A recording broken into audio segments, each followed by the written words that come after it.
I deliberately left an unfinished inheritance document in my office and quietly walked away as if it had been an innocent mistake. Minutes later, a cold voice broke the silence. "Dad's getting old. There are some decisions he shouldn't be making anymore." I sat in front of the security monitors, silently watching everything unfold.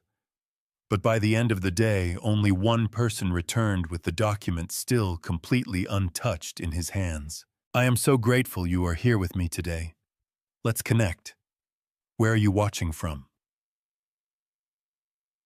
Drop your city or country in the comments below. Also, please note, this narrative blends factual lessons with fictional elements for entertainment and educational purposes. Any resemblance to actual people or places is purely coincidental, but the core message remains highly valuable. The morning Dr. Harrison delivered his report, the city outside my window looked exactly the same as it always had. 43 floors below Manhattan moved the way it always moved. Cabs cutting lanes, people walking fast with their heads down, the whole machine running on its own momentum, like it didn't need anyone's permission. I had stood at this window 1,000 mornings. I had watched this city from up here, through mergers and losses, through Meredith's illness, through the quiet years after she was gone. The city never paused. It never acknowledged what was happening inside the glass. I had always respected that about it. Harrison had been my physician for 22 years. He was a careful man, the kind who chose his words the way a surgeon chose an incision, precise, necessary, no wider than it needed to be. That morning he sat across from me in the chair usually reserved for lawyers and board members, and he told me what the latest scans had confirmed. He didn't soften it. I hadn't asked him to. "The progression is slower than we initially projected," he said, setting the folder on my desk with both hands. "But Edward, we need to start talking seriously about the next 12 months. I looked at the folder. I did not open it. "Leave it," I said. "I'll read it tonight." Harrison studied me for a moment, the way he always did when he suspected I was about to do something he wouldn't agree with. He had that particular quality that good doctors develop over decades, the ability to see past what a patient says to what a patient means. After 22 years, he knew better than most that when I said I would read something tonight, I meant I needed to be alone with it first. "You should call Julian," he said quietly, before he stood to leave. I didn't answer that. Harrison picked up his coat, nodded once, and walked out. The door clicked shut behind him, and for the first time that morning, the room felt like what it actually was. Quiet, large, full of things that no longer moved. I turned back to the window. Julian, my youngest son. I hadn't seen him in 6 years, not since the morning in 2019 when he stood in this very building in the lobby downstairs and told me he was leaving.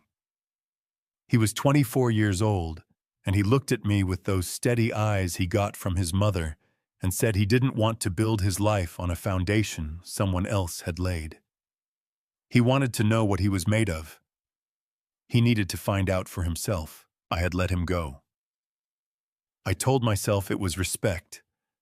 I told myself a father who truly believed in his son would step back and let him walk his own road. Every month after that, my investigator, a man named Miller, whom I had hired specifically to watch over Julian from a distance, sent me a detailed report. Julian was doing well, the report said. Steady income, a small apartment, a woman he was serious about, a life that was genuinely his own. I had read those reports every month for 6 years. I had felt something close to pride each time. I did not know then what I know now about those reports. I moved away from the window and sat down at my desk. On the surface, between the phone and the leather blotter Meredith had given me the year we celebrated 20 years in business, sat a document I had been working on for 3 weeks. My attorney Lucius Vance, a tall methodical man who had handled the legal architecture of Arthur Global Logistics since its early years, had helped me draft the framework. But the final decisions were mine alone. It was a provisional amendment to the family trust. a document that would designate the new chair of the Independent Financial Oversight Committee, the person who would hold real protective authority over the assets this company represented. The assets Meredith and I had built together over 4 decades. The line for the designated name was blank. Lucius had questioned this when I first explained the approach. We were in this same office 2 weeks earlier, and he had set his pen down carefully and looked at me over the rim of his reading glasses. "You want to leave the name blank intentionally," he said. It was not quite a question. "I want to see what happens when it's left blank," I told him. "Edward." He said my name the way a man says it when he's about to argue. "This is not a controlled environment. This is your family." "I know exactly what it is, Lucius." He had pressed his lips together and said nothing further. That was one of the things I valued most about Lucius Vance. He knew the difference between advice and argument, and he knew when I had already made up my mind. The truth was simpler and harder than any legal strategy. I was 67 years old. I had a document on my desk telling me the next 12 months required serious discussion. And I had 2 sons, Raymond, my eldest, who ran this company as its CEO, and Charles, my second, who managed our financial portfolio, whom I had watched change over the years in ways I could not fully name but could no longer ignore. Small things at first. The way Raymond spoke about the company as though he had built it himself. The way Charles looked at balance sheets with a hunger that had nothing to do with building and everything to do with extracting. I loved my sons. That had never been the question. But Meredith had left something behind, beyond her memory, and her photograph on my desk. She had left behind a standard. On the last page of the trust amendment in the margin, where I had pressed a copy of her handwriting from an old letter, were the words she had written years before she was gone. "Keep the Arthur name clean." I looked at that line for a long moment. Then I placed the document in the center of my desk. I stood. I walked to the door. And I did something I had not done in 40 years of running this company. I left the office unlocked, not by accident, not by oversight. I left it unlocked because I needed to know, with the kind of certainty that only a real test can provide, what my sons would do when they believed no one was watching. I had cameras in every corridor of this building. I had a system that recorded everything. I would see exactly what happened next. I stepped into the elevator and pressed the button for the lobby. The doors closed behind me and I felt the floor drop away beneath my feet.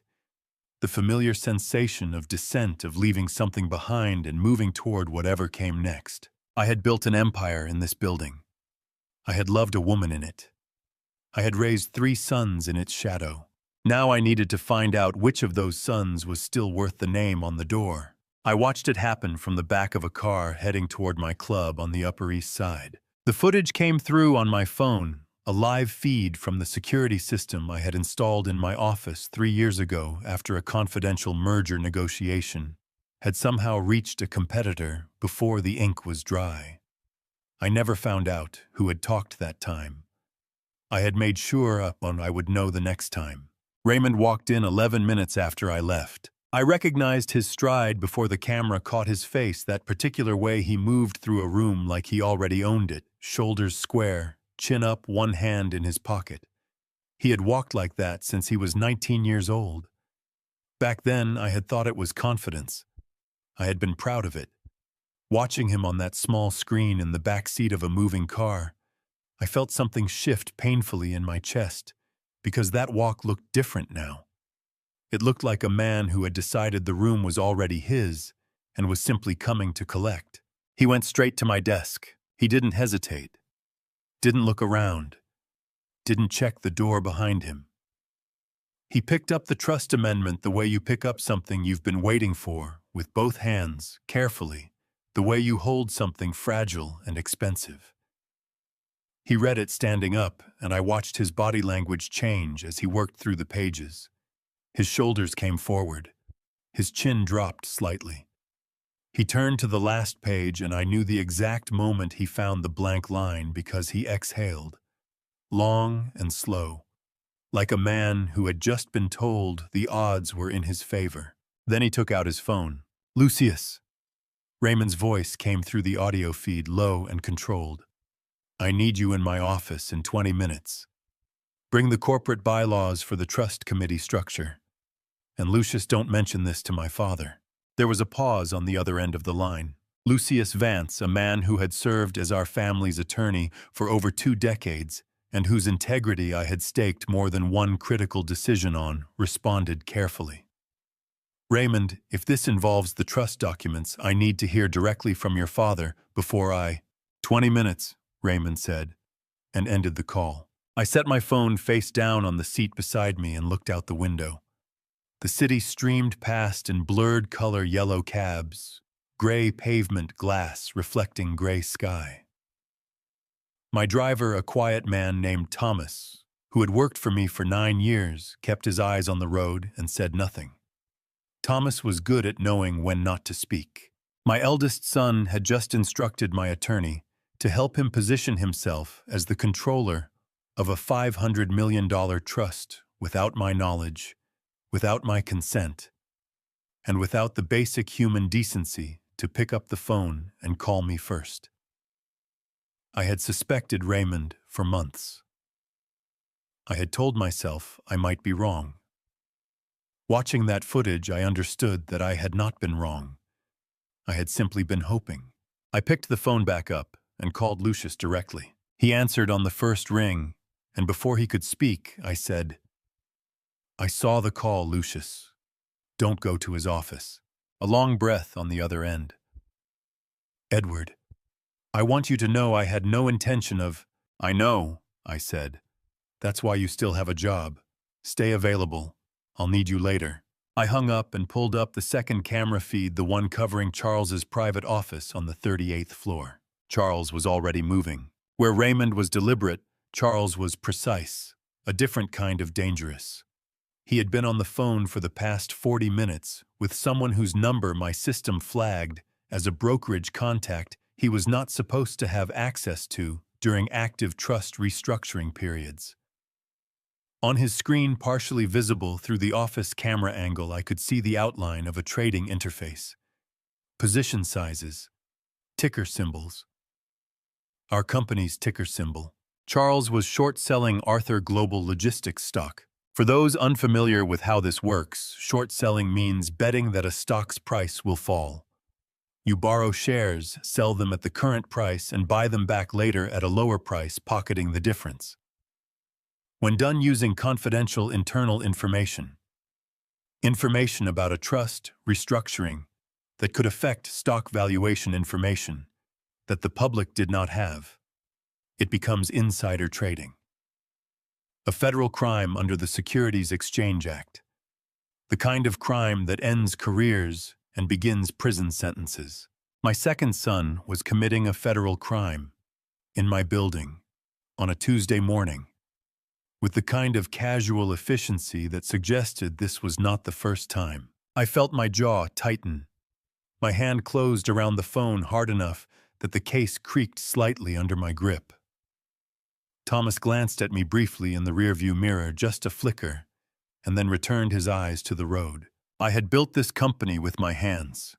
Meredith and I had worked 16-hour days in the early years, had eaten bad takeout at folding tables in offices half the size of my current bathroom, had made decisions that kept me awake 3 nights running and paid off on the 4th. I had done all of it so that what came after us would be worth something.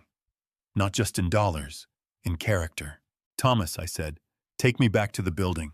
"Yes, sir." As the car turned, I opened the trust amendment document on my phone, the digital copy I kept encrypted on a private server. I looked at the blank line where a name should have been. Then I looked at the photograph I kept in my phone's camera roll, Meredith and the boys taken at our Connecticut house the summer before she got sick.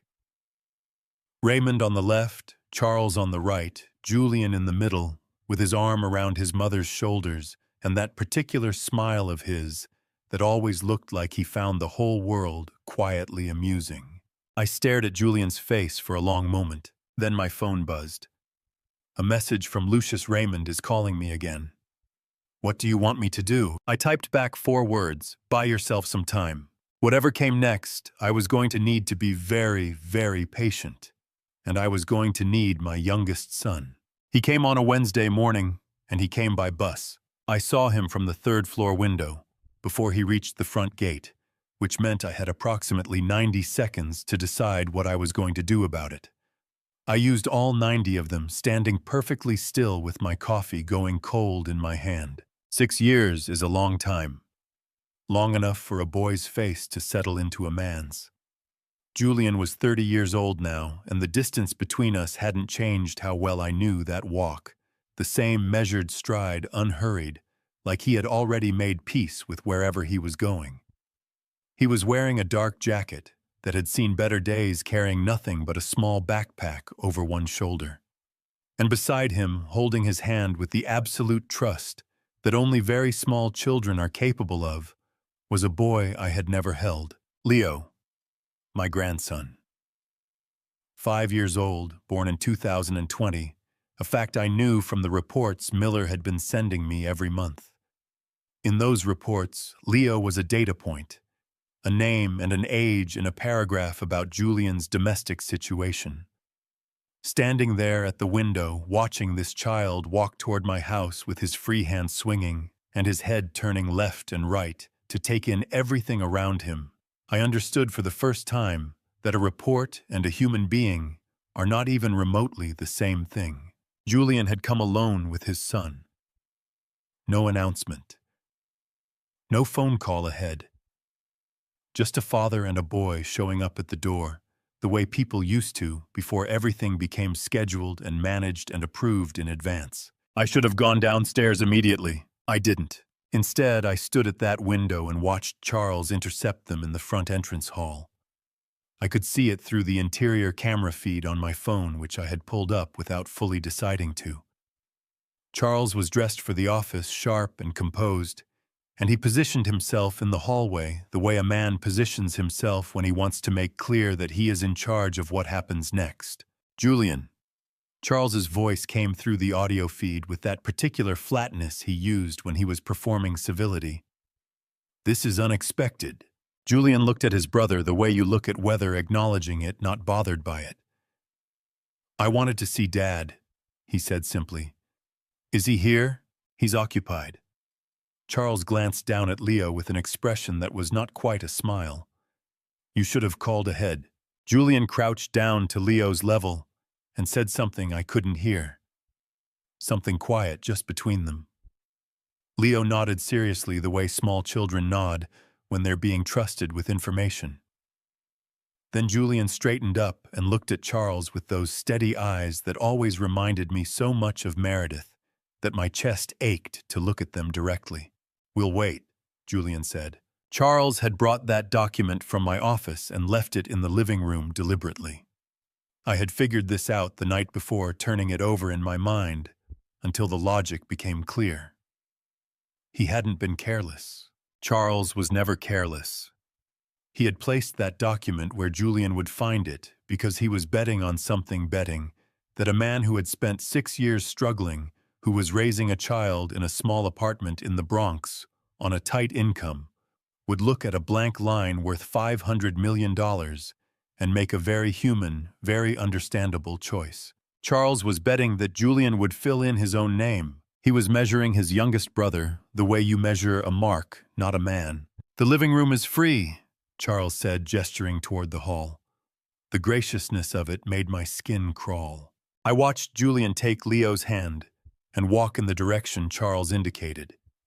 I watched Charles pull out his phone the moment Julian's back was turned and type something quickly, a message to Raymond, I suspected, telling him the piece was in place. And then Leo stopped walking.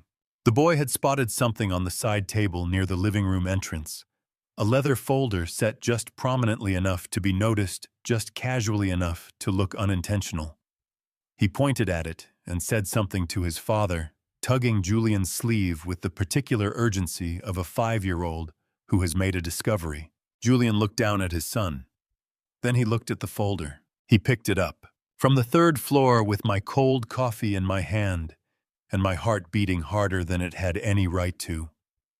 I watched my youngest son open a document that could change everything, and I found that I could not look away.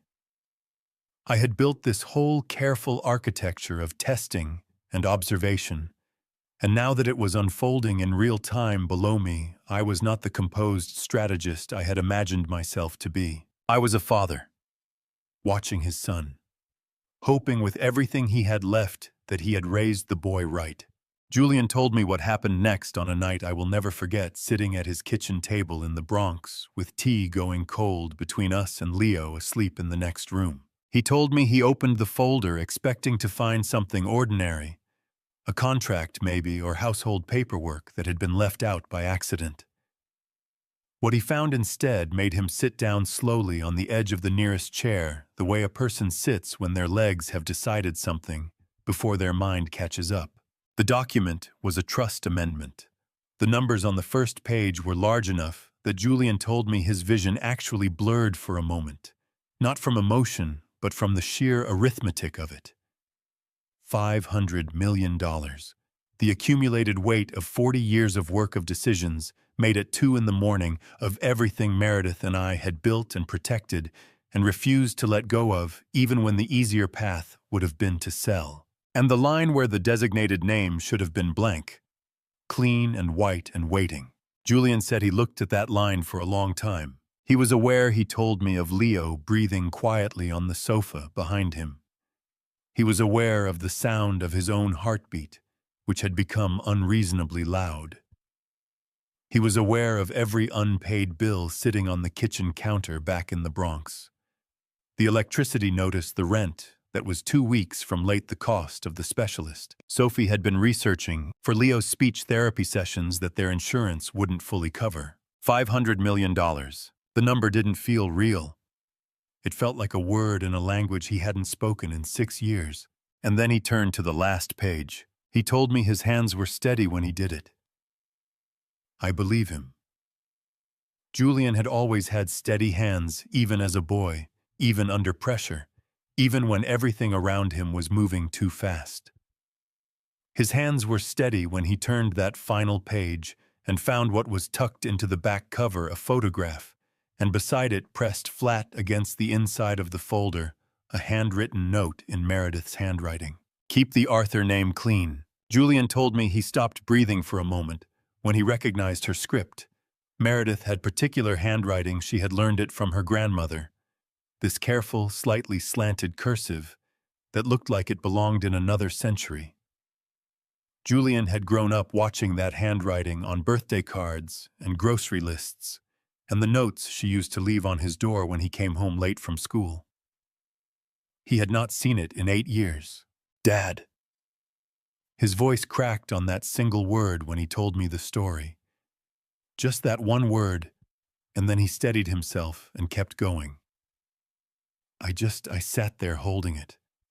I couldn't put it down. He looked at his mother's words. He looked at the blank line. He looked at Leo's shoes. Small sneakers with a hole forming at the left toe, the kind of detail a father notices and files away for the next paycheck, sitting on the floor where the boy had kicked them off before falling asleep. That was the moment Julian told me. Not the money, not the legal document, not even his mother's handwriting, as much as it broke something open in him. It was Leo's shoes. One small hole at the left toe. He told me he thought about it seriously. He wanted me to know that. He didn't pretend the temptation wasn't real, because he was not the kind of man who rewrote his own history to make himself look better. He thought about what $500 million would mean for Leo, for Sophie, for the life they had been building, one careful dollar at a time for 6 years. He thought about it with full honesty and full awareness of what it would cost him to walk away from it. And then Raymond appeared in the doorway. Still here, Raymond leaned against the doorframe, with his arms crossed, looking at Julian the way a man looks at something inconvenient. His eyes went to the folder in Julian's hands, and something moved behind them, bus recognition, recalculation, a flash of something sharper. I see you found Dad's paperwork. Julian looked up at his older brother. He told me later that in that moment he felt something settle in him, the kind of settling that happens when a decision has already been made somewhere deeper than conscious thought, and the rest of you is simply catching up. He closed the folder. "I'm waiting for Dad," Julian said. His voice was even. "We'll be here when he gets back." Raymond's eyes stayed on the folder. "You know what that is?" "It's Dad's," Julian said simply. "That's enough." Raymond pushed off the doorframe and walked away without another word. And Julian sat back down beside his sleeping son, with the folder on his knees, and his mother's voice in his head, and that one small hole in Leo's shoe staring up at him from the floor. He waited. Thomas told me about it 3 days later. We were on the way back from a meeting in Midtown, and he had been quiet the entire drive, which was not unusual for Thomas, who treated silence the way most people treated conversation, as something comfortable and preferred.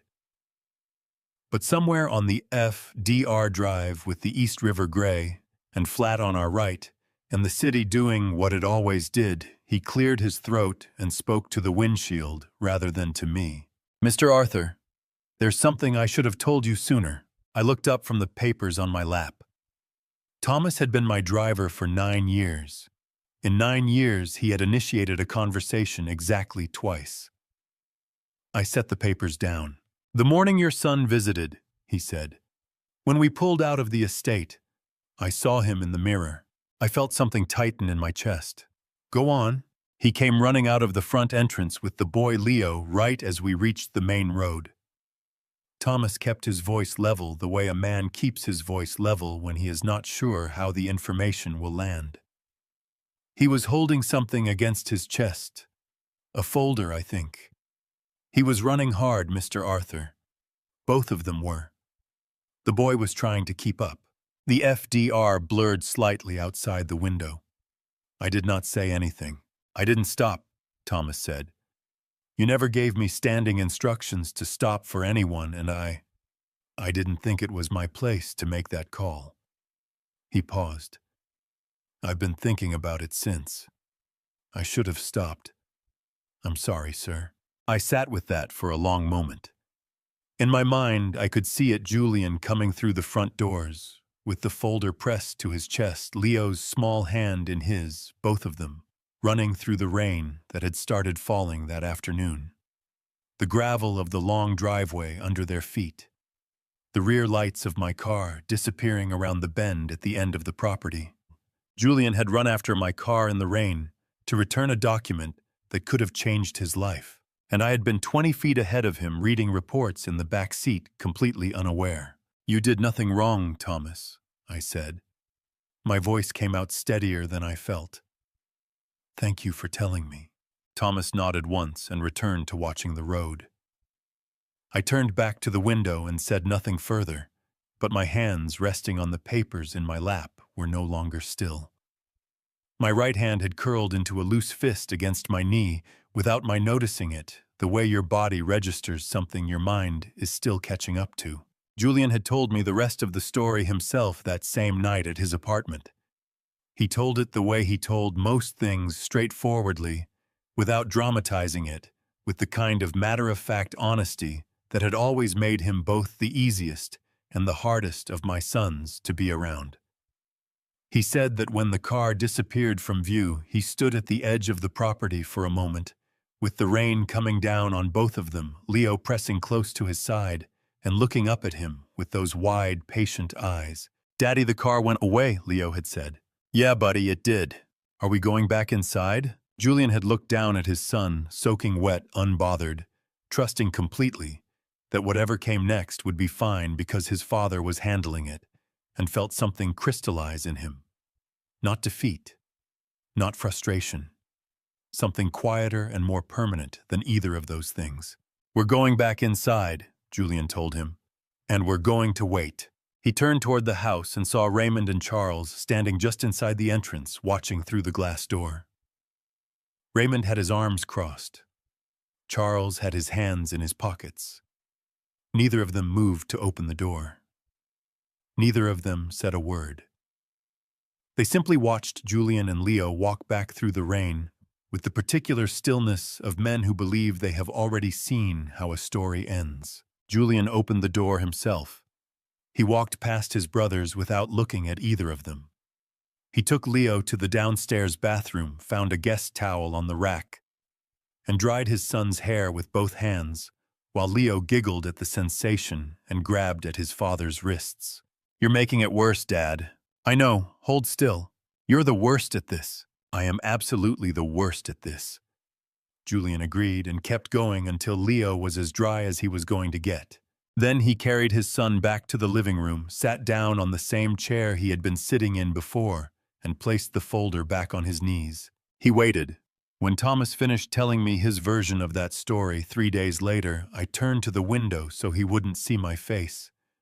My eyes were burning, in a way I had not experienced in a long time, hot and sudden, the way grief arrives when it finds a door you forgot to lock. I pressed 2 fingers against my jaw and breathed slowly until it passed. My son had run through the rain to return something that wasn't his, and then he had dried his boy's hair and sat back down and waited for me to come home. I had a great deal to answer for. I got home at 2:30 in the afternoon. I knew from the security feed on my phone that Julian was still there, still sitting in the same chair in the living room, Leo curled against his side. Now the boy's energy finally running out after what had been a long morning by any 5-year-old's standards. Julian had one arm around his son and the folder balanced on his knee, and he was looking at the far wall with the particular expression of a man who has made a decision and is simply waiting for the world to catch up to it. Raymond was in the living room too. He was standing near the fireplace with a glass of water talking. I turned up the audio on my phone and listened while Thomas pulled the car through the gate. "You know what Dad's going to say when he gets back," Raymond was saying in the tone he used when he wanted to sound reasonable. "He's going to tell you the same thing he's always told you, that you need to prove yourself, that the company has a process, that nothing gets handed to anyone." He paused. 6 years, Julian. 6 years of proving yourself, and what do you have to show for it? An apartment in the Bronx and a kid who needs new shoes. I watched Julian on the screen. He didn't flinch. He didn't look at Raymond. He shifted slightly to adjust Leo's position against his side, and that was the only movement he made. "He's not wrong about the shoes," Leo said helpfully from somewhere in the vicinity of Julian's ribs. Julian looked down at his son, and something moved across his face that was almost a smile. "Go back to sleep, buddy." "I'm not sleeping, I am resting my eyes." "Those are the same thing." "They're not," Leo said with great conviction, and then went quiet again. Raymond set his glass down on the mantel with a sharp click. He didn't appreciate being interrupted by a 5-year-old, and it showed. He was about to say something further when Charles appeared in the doorway, composed unhurried with the easy confidence of a man who believes he has already solved the equation. Charles crossed the room without acknowledging Raymond and crouched down to Julian's eye level. He reached into his jacket and produced a white envelope which he held out with 2 fingers, the way you offer something to a person you've already decided will take it. "There's 20,000 in there," Charles said, keeping his voice low and even. "Take it. Take Leo home. Nobody needs to know you were here today, and nobody needs to make this into something it doesn't have to be." The room went very still. Leo had gone genuinely still, too. Not asleep, not resting his eyes, but the particular frozen alertness of a child who understands that something important is happening, even when he doesn't understand what it is. Julian looked at the envelope. He looked at it for long enough that I found myself gripping my phone too hard in the back seat of a car that had stopped moving because we had arrived home and Thomas was waiting for me to get out. Then Julian reached out and placed his hand on top of Charles's outstretched hand, folding his brother's fingers back around the envelope with a steadiness that made my chest ache to watch. "Put it away, Charles," he said quietly. Charles pulled his hand back. His jaw tightened. "You're making this harder than it needs to be." "No," Julian said. "I'm making it exactly as hard as it needs to be." Leo tugged his father's sleeve. His small voice was careful, the way children's voices get when they're trying to navigate adult territory without a map. "Daddy, why did Uncle Charles give you that?" "He was trying to help," Julian said, in the wrong way. "Did you say thank you?" Julian looked at his son for a moment. "I will," he said. Later, Charles straightened up and took 2 steps back, and I watched his expression shift from persuasion into something colder. He was recalculating. Charles always recalculated. It was the thing that made him effective and the thing that made him dangerous. And in that moment, watching him on a 3-inch screen from the back of a car parked in my own driveway, I understood that I had let both of those qualities go unchecked for far too long. "You have no idea what you're holding on to," Charles said. His voice had dropped. The civility was gone. "Put it down, Julian. Walk away, before this becomes something nobody in this family can recover from." Julian looked up at his brother. His eyes were steady and clear and completely unafraid, and I recognized those eyes the way you recognize something you thought you had lost. They were Meredith's eyes. "We'll wait for Dad," Julian said. I got out of the car. The house felt different the moment I stepped through the front door. I could not have explained it. Precisely, the hallway looked the same. The light through the tall windows fell the same way it always did in the afternoon.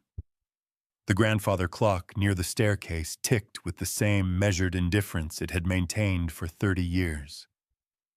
But something in the air had shifted the way air shifts before a storm, and I felt it in my chest before I understood it with my mind. Raymond and Charles were both in the entrance hall. Raymond had his arms crossed and his mouth open, already forming a sentence, and Charles was standing slightly behind him with that particular stillness he adopted when he was calculating his next move. They both looked at me the way men look when they have been caught doing something they cannot technically be accused of yet. I looked at them for exactly 3 seconds. "Both of you," I said. "Out." Raymond's mouth closed. "Dad, I think we need to," I said out Raymond. My voice was quiet. It was always quieter when I meant it most. "Go to your offices.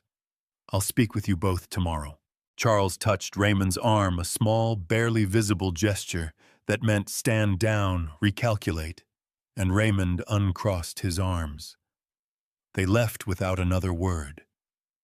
Though Raymond's footsteps on the marble were heavier than necessary, communicating the objection his mouth had been told not to make. I waited until I heard the elevator close. Then I walked to the living room doorway. Julian was on his feet. He had heard me come in, of course he had, and he was standing in the middle of the room with the folder held against his chest, with both hands the way he had held things as a boy, when he wasn't sure whether to offer them or protect them.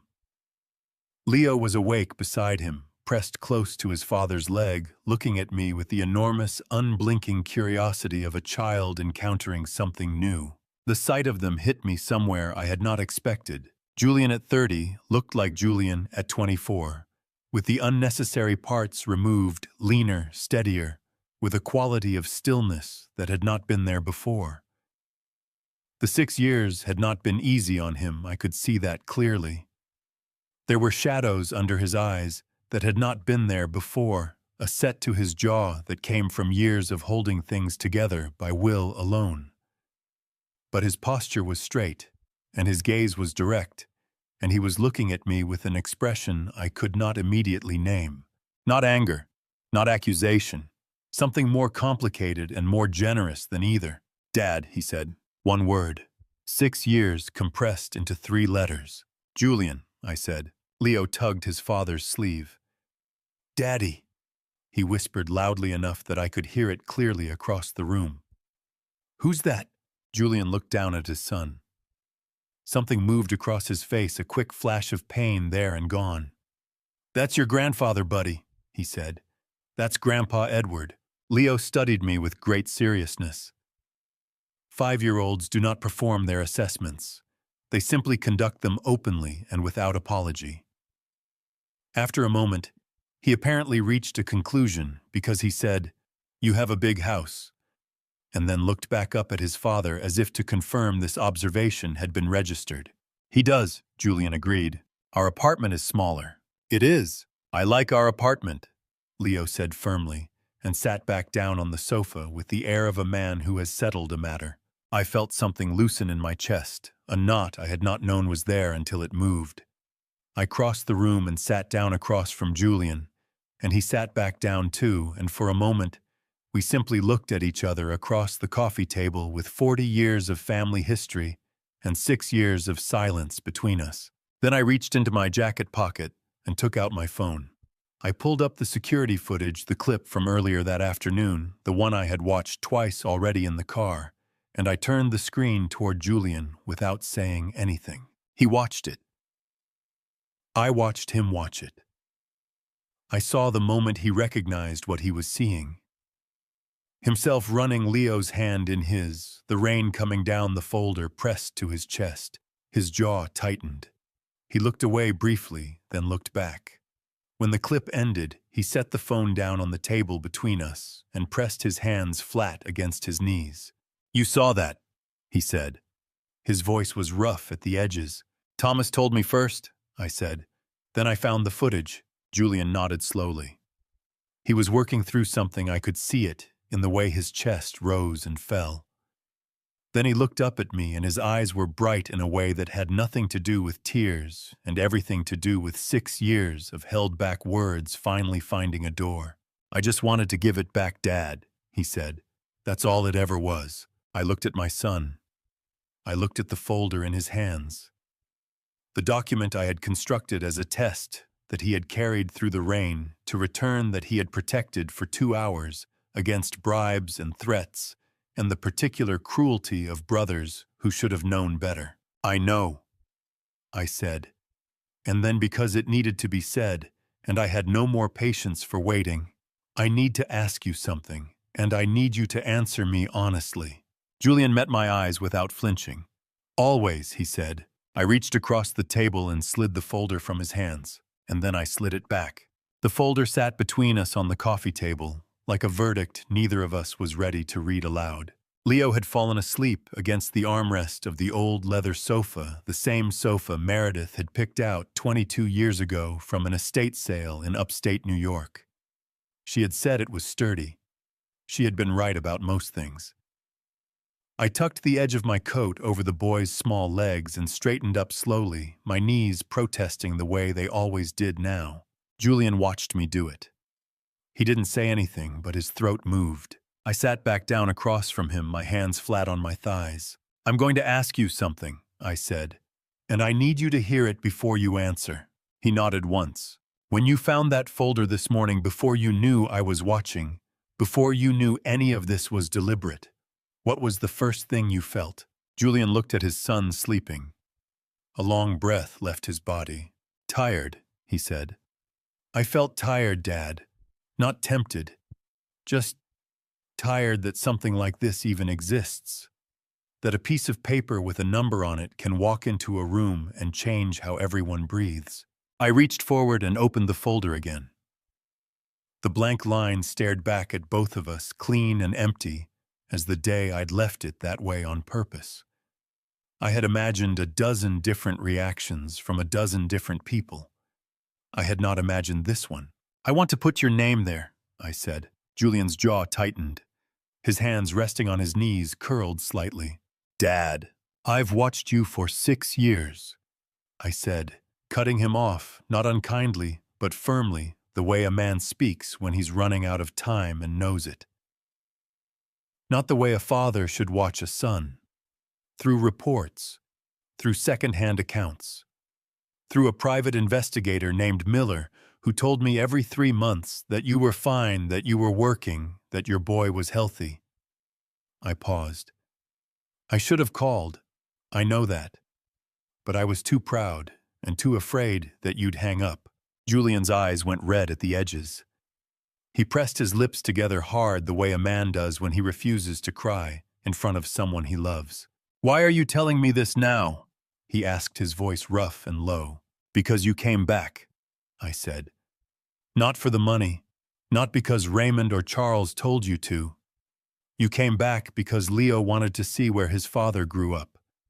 That's what Miller told me last week. That's the only reason." My voice dropped. "And then you found that folder, and you ran through the rain to give it back, and you sat in this house for 2 hours, while your brothers tried every angle they had, and you didn't move an inch." Julian stared at the folder. His right hand moved toward it slowly, trembling just barely at the knuckles, the way hands do when the heart is working harder than the body can hide. "I can't take this," he said. "Why?" "Because it's not mine to take." He looked up at me and his eyes were fierce and full at the same time, a combination I hadn't seen on a grown man's face since I'd looked in a mirror 30 years ago. "You built this, Dad. You and Mom built this.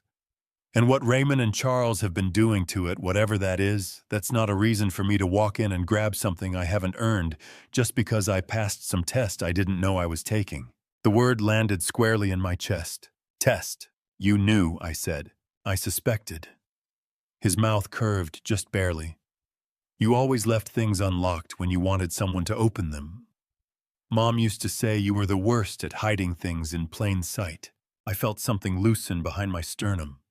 Something I hadn't realized I'd been holding for 8 years. "She was right," I said. "She usually was." Leo shifted in his sleep, one small arm flopping over the edge of the sofa cushion. Julian reached over automatically and guided it back. The gesture was so natural, so practiced, that it stopped me completely. That was a father. That was what a father looked like, not calculating an inheritance, not counting square footage, not measuring power. Just making sure a small arm didn't fall. "I'm not asking you to take it tonight," I said quietly. "I'm asking you to let me fix what I broke. Starting with the 6 years I owe you. Starting with whatever Raymond and Charles have been hiding from me about you." I closed the folder. "Will you give me that?" Julian was quiet for a long moment. Outside, the evening light had shifted to that particular shade of amber that only happened in Connecticut in May, the kind Meredith used to call the hour that forgives. "One condition," Julian said. I waited. "Leo gets to call you Grandpa. Not Mr. Arthur. Not Sir." He met my eyes. "Grandpa." The tightness in my throat was sudden and total. I nodded once, afraid that if I spoke I would prove to my youngest son that I was not in fact as composed as I had always pretended to be. "Deal," I managed. He extended his hand. I shook it. And then, because the room was quiet, and the boy was sleeping, and the folder was closed between us, I did something I had not done in front of another human being since the night Meredith died. I pressed the back of my hand against my mouth and looked away. Julian didn't comment. He simply leaned back in his chair, watching his son breathe, and let me have the moment without an audience. That was how I knew I hadn't been wrong about him. That had always been the real test, not the folder, not the blank line, not the $500 million. The test was whether he would let an old man grieve quietly without turning it into something. He passed. And when Leo woke 20 minutes later and looked across the room at me with Meredith's eyes, he asked his father one question.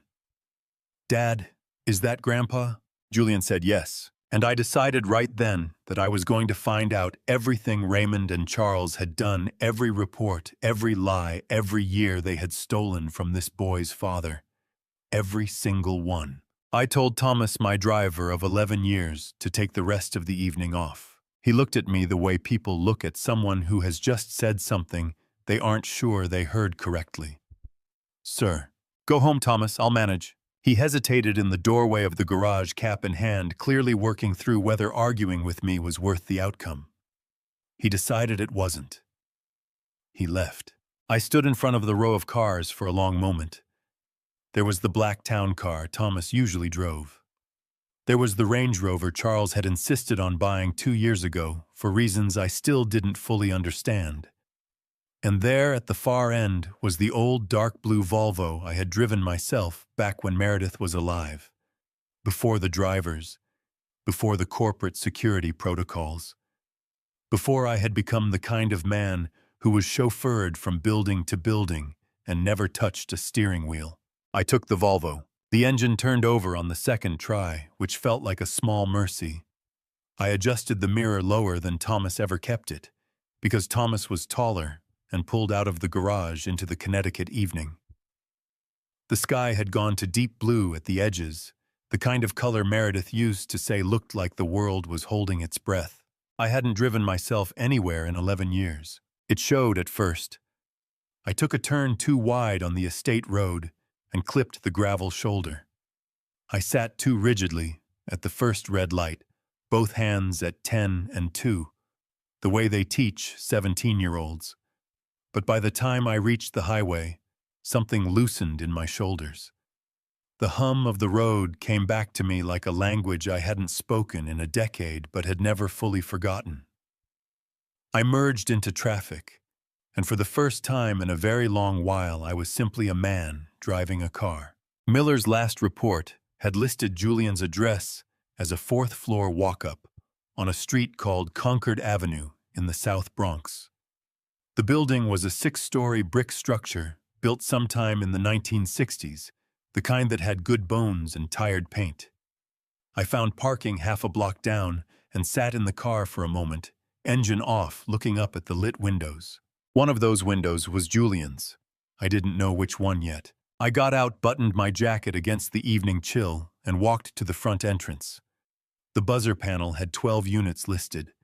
I found J. Arthur, 4B written in Julian's handwriting, neat and slightly left-leaning, the same way he had written his name on school reports when he was 9 years old. I pressed the buzzer.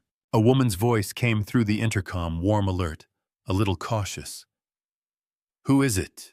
"Edward Arthur," I said. "Julian's father." A pause. Then, one moment. The door clicked open 30 seconds later. I walked up 4 flights of stairs, slowly, one hand on the railing, and arrived slightly winded at the landing for 4B. The door was already open. She was standing in the doorway, with her arms crossed lightly over her chest. Not defensively, but the way a person stands when they're assessing something carefully. Sophie Arthur, Julian's wife. I had seen one photograph of her from Miller's file taken at Leo's 3rd birthday. She was taller than I had expected, with steady brown eyes and the particular composure of someone who had learned not to be rattled by surprises. "Mr. Arthur," she said, not coldly, not warmly, carefully. "Edward," I said, "please." She studied me for a moment longer, then stepped back and opened the door wider. "Come in." The apartment was small. That was the first thing I registered, not meanly, not with pity, just as fact. The living room, kitchen, and dining area occupied one continuous space.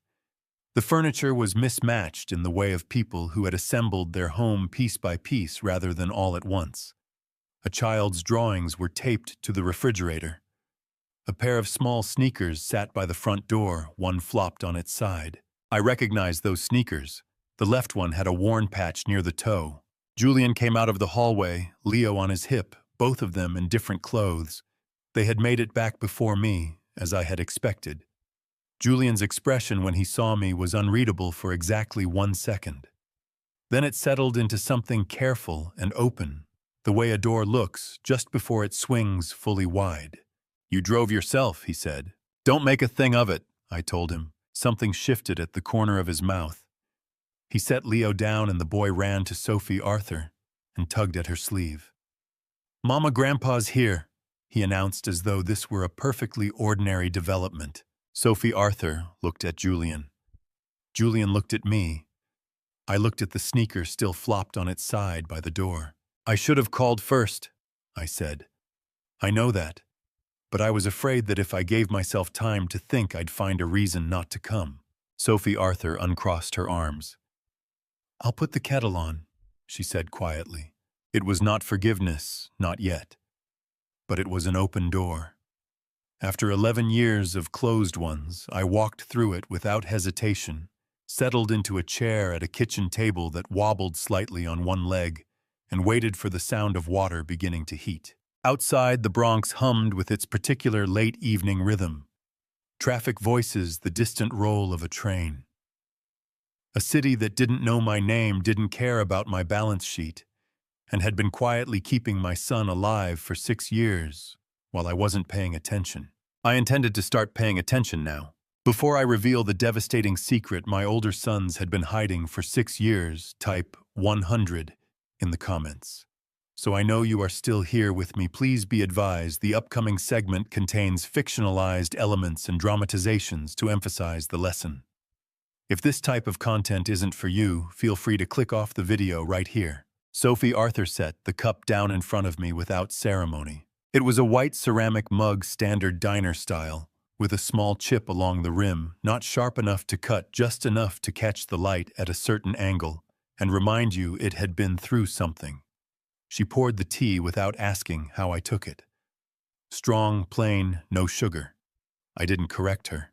"Thank you," I said. She sat down across from me with her own cup, the same chipped kind I noticed, just a different chip, and folded her hands around it. Julian settled into the chair to my left. The kitchen table between us was small enough that our elbows would have touched if any of us had reached outward. Leo had fallen asleep before the kettle finished boiling. Julian had carried him to his room with the practiced ease of a man who had done it hundreds of times. I had watched from the hallway without being invited, and neither of them had told me not to. The apartment was quiet now. Outside, a bus rumbled past on the street below. The refrigerator hummed. Somewhere in the building above us, someone was watching television at a volume they probably didn't realize was too loud. "How long has it been since you drove yourself anywhere?" Julian asked. 11 years, I said. Sophie's eyebrow moved slightly. She didn't comment. "The Volvo still runs," I added because I didn't know what else to say, and the silence was beginning to feel like something I had caused. Julian wrapped both hands around his mug. "Dad," he said, in the tone of a man who has been rehearsing a question for a long time and has finally decided the moment is right. "Why did you really come tonight? Not the folder, not the trust. Why here?" I looked at the chipped rim of my cup. The tea had gone a deep amber, the way Meredith always made it, steep it long enough that it meant something she used to say. "Because I owe you a conversation I should have had 6 years ago," I said, "and because I am running out of time to have it." Julian's jaw worked. Sophie's eyes moved to her husband's face and stayed there. "Miller cross-referenced 3 of those reports against public records last month," I said. "Employment records, tax filings."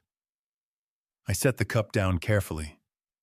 What he found did not match what Raymond had been sending me, not even close. Julian looked up from the table. His voice was very quiet.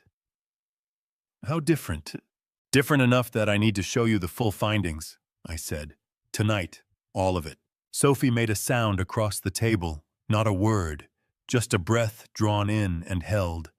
She looked at Julian, and he looked at her, and whatever passed between them in that moment was the particular communication of 2 people who have suspected something for a long time and are now being told they were right to suspect it. "Tell me," Julian said. Julian did not move for a long moment. Then slowly, he pressed both palms flat against the table the way a man does when he needs to feel something solid beneath his hands. "How many years?" he asked. His voice was quiet and completely controlled, which was somehow worse than if he had shouted. "At minimum 4, I said. Possibly all 6. Sophie Arthur made a sound, not a cry, not a word. Something in between, the kind of noise that comes from a place too deep for language. She pressed the back of her hand against her mouth and looked at the ceiling for a moment, blinking hard and fast. "We applied for a small business loan in 2022, she said, her voice thick. Julian wanted to start a freight consulting practice. He had clients lined up. 2 banks turned him down. One of them cited a third-party financial character report. She looked at me with eyes that were no longer cautious or careful, just exhausted and raw.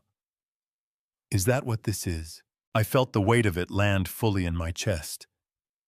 "I don't know yet," I said honestly, "but I intend to find out." Julian stood up. Not in anger, he moved too deliberately for it to be anger. He walked to the window and looked out at the street below, hands in his pockets, shoulders set. The city light caught the side of his face. "They took the loan from us," he said to the window, and to no one in particular. "They took 3 years of trying to build something. Sophie Arthur picked up extra shifts at the hospital for 18 months to cover what we couldn't borrow." He turned around. His eyes were dry, but his voice had a fracture in it, a hairline crack running clean through the middle.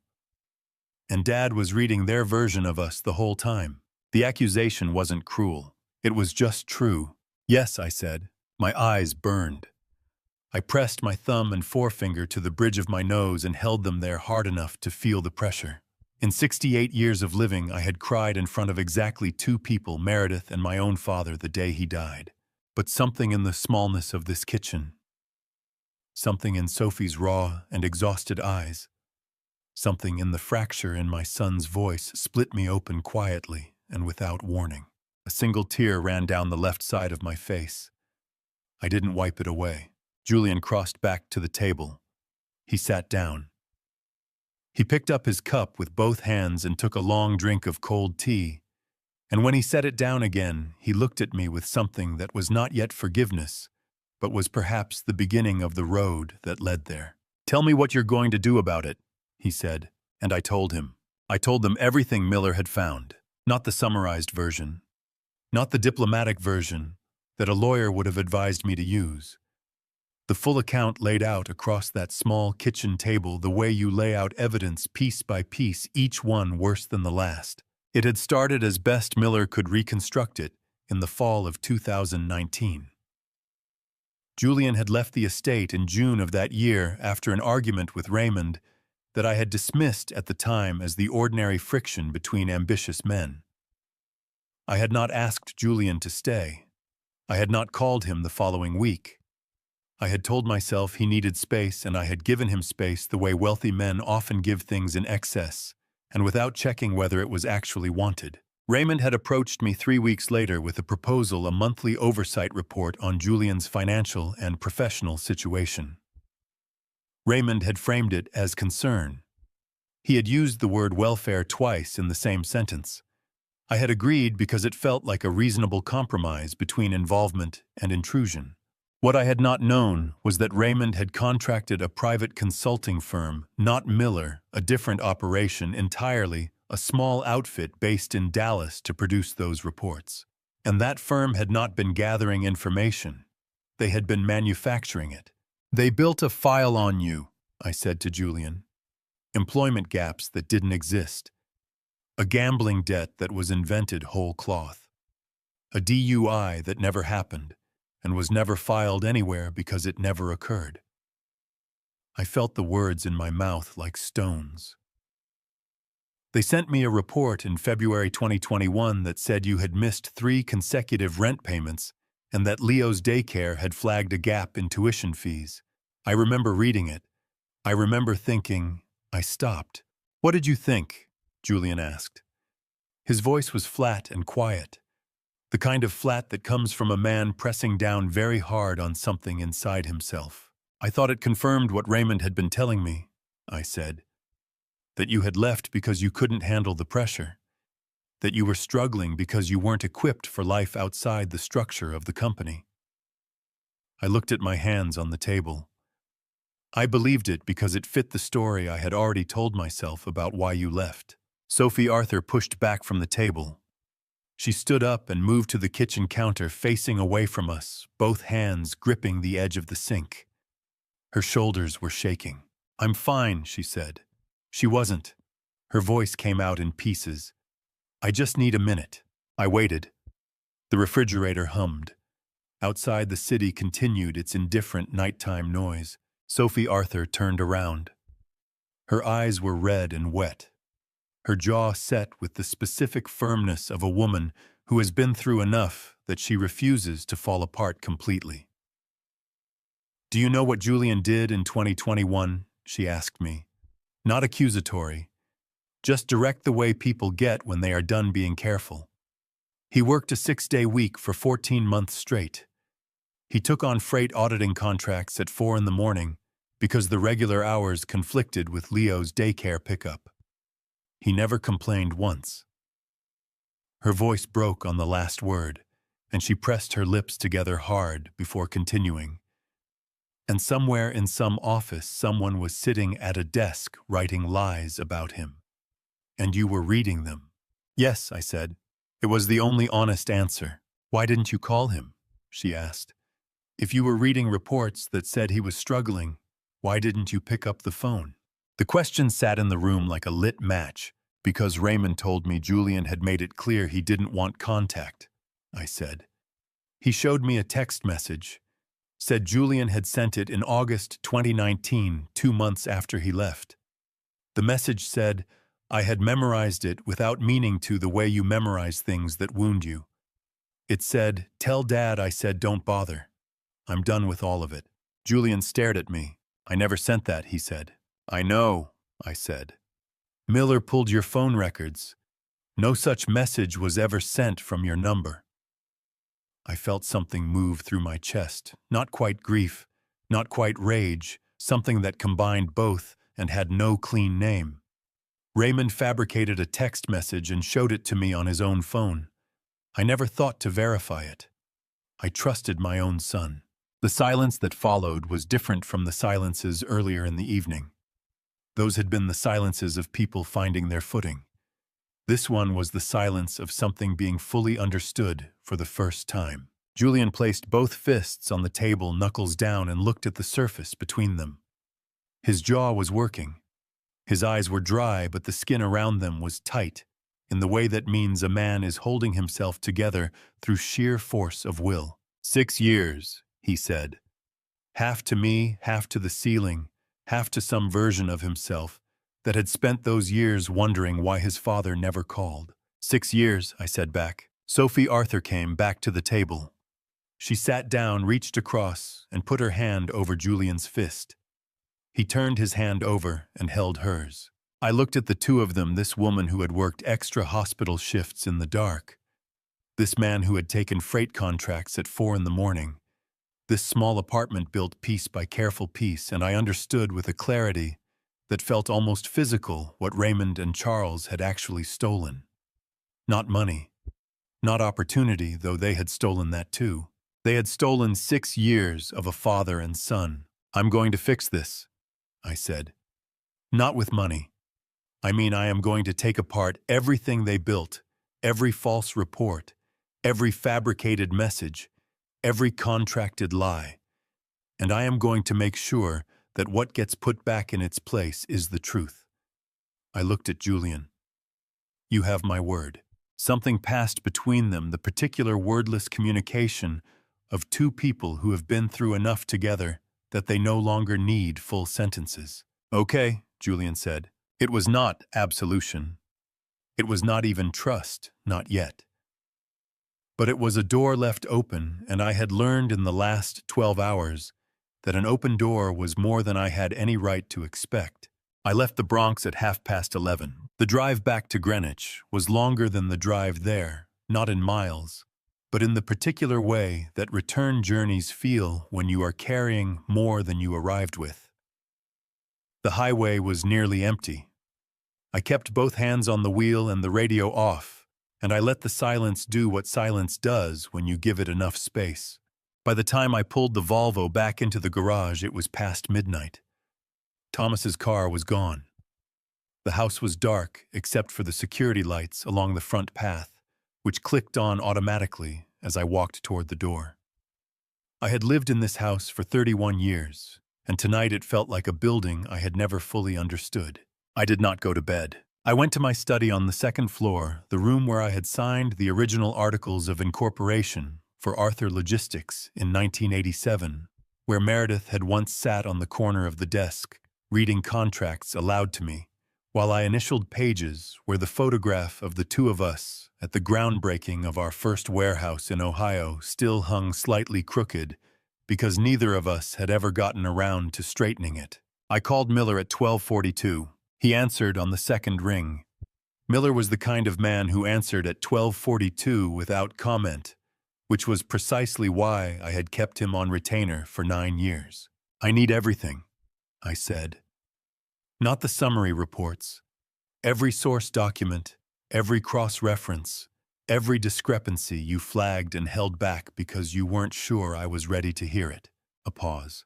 That's a significant volume of material, Mr. Arthur. Send it all. He sent it in 3 separate encrypted files. I opened the first one at 1:15 in the morning and did not look up from my desk until nearly 3. What Miller had assembled was not a theory. It was a timeline, 4 years of fabricated monthly reports from the Dallas firm Raymond had hired a company called Westfield Consulting Group that on paper provided corporate background research services and in practice produced whatever narrative a paying client required. Raymond had paid them through a subsidiary account that ran through Charles's division. The payments were logged as Strategic Intelligence Services. 11 months of invoices, each one between $4,000 and $8,000. The false reports were only part of it. Miller had also flagged 3 loan applications that Julian and Sophie Arthur had submitted between 2021 and 2023. 2 had been rejected by mid-tier banks. 1 had been rejected by a credit union. In each case, the rejection letters cited risk assessment concerns. In 2 of the 3 cases, Miller had traced a third-party financial character report submitted to the lender's reports that had originated from an LLC registered in Delaware with no public-facing offices and a registered agent address that traced back through 2 layers of corporate paperwork to a holding company Charles had established in 2018. Charles had not just lied to me. He had lied to banks. Under federal law, submitting false information to a federally insured lending institution was not a civil matter. It was wire fraud. It carried a maximum sentence of 20 years. I sat with that for a long time. I was not a man who had ever wanted to put his sons in prison. I want to be clear about that. Whatever Raymond and Charles had done, they were still the boys I had taught to ride bikes on the back path of this estate. Still the sons I had watched graduate, still the men whose faces carried traces of Meredith in the line of the jaw and the set of the eyes. I did not read those files with satisfaction. I read them the way you read a medical report that confirms something you had hoped the doctor was wrong about. At 2:40 in the morning, I found the email chain. It was between Raymond and Charles, dated March 2019, 3 months before Julian left. The subject line read, "Long-term positioning." The content, stripped of its careful corporate language, was a strategy. Raymond and Charles had identified Julian as the variable most likely to threaten their control of the company after my retirement. They had discussed 3 approaches. The first 2 had been rejected as too visible. The third, systematic reputation damage through controlled information flow, had been marked in Raymond's handwriting, in the margin of a printed copy Miller had somehow obtained with a single word, "proceed." They had planned it before Julian even left. My hand was very steady as I set down the printed page. That steadiness surprised me. I had expected rage. Instead, what I felt was something colder and more final, the particular clarity that comes when you stop hoping you were wrong. I reached for a legal pad. At the top of the first page, I wrote the date. Below it, I wrote 2 words, board meeting. Below that, I began to write the names of every senior board member I trusted enough to call in the morning. There were 6 of them. That would be enough. I wrote until the first gray light came through the study window, and when I finally set down the pen, the legal pad had 4 full pages, and my coffee had gone completely cold. I did not mind. Some things were worth the sleepless night. 4 months is a long time to keep a secret inside your own company. I managed it because I had learned over 40 years in business that the most effective investigations are the ones that look like nothing from the outside. I did not change my schedule. I did not reduce my meetings with Raymond or Charles. I reviewed their quarterly presentations, asked the same questions I always asked, and gave no indication that anything had shifted. Every evening in the study, where I had started keeping the legal pads locked in the bottom drawer, I reviewed what Miller sent me.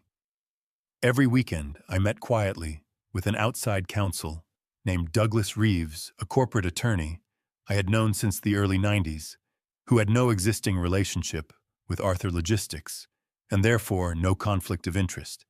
And we built the file together, document by document. By the third week of August, Douglas told me we had enough. I called Julian on a Tuesday evening. He was at home. I could hear Leo in the background asking for something involving what sounded like a significant number of crackers. I told Julian that the board meeting was scheduled for September the 9th. I told him what I intended to present and what I intended to propose. I told him he did not have to be there if he didn't want to be. He was quiet for a moment. Then he said, "I'll be there." I told him to wear a suit.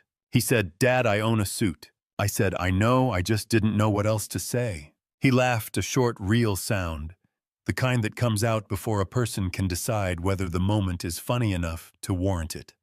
It was the first time I had heard my son laugh in 6 years. I held the phone for a moment after he hung up and did not analyze what I was feeling, because some feelings are better left without labels. The meeting was called for 9 in the morning on September 9th, 41st floor of the Arthur Logistics Tower in Midtown Manhattan. I had notified all 11 board members through the standard corporate channel.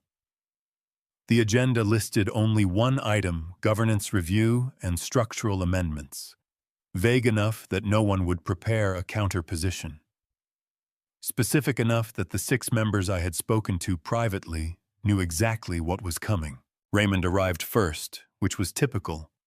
He had always believed that arriving early to a room meant owning it. He was in his usual chair, 2 seats to the right of the head of the table when I walked in. He looked up, nodded, reached for his coffee. Charles came in 2 minutes later, phone in hand, mid-sentence with someone on the other end. He saw me and wrapped up the call quickly, the way people do when they realize the room has shifted. Julian came in last. I had not told Raymond or Charles he would be there. Raymond's coffee cup stopped halfway to his mouth. Charles looked at Julian, then at me, then back at Julian in the manner of a man running rapid calculations. Julian walked to the chair I had indicated for him, 1 seat to my left, directly across from Raymond, and sat down without a word, his hands folded on the table, his expression composed. Franklin Webb, the board's senior independent director, and a man who had been in this room for 15 of the company's most consequential years, called the meeting to order at 9:02. I stood. "I want to thank everyone for being here on short notice," I said.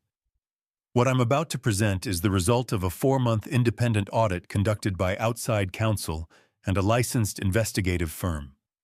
The findings concern 2 members of this board and their conduct over a period of approximately 6 years. The room was absolutely still. I had Douglas present the audit summary.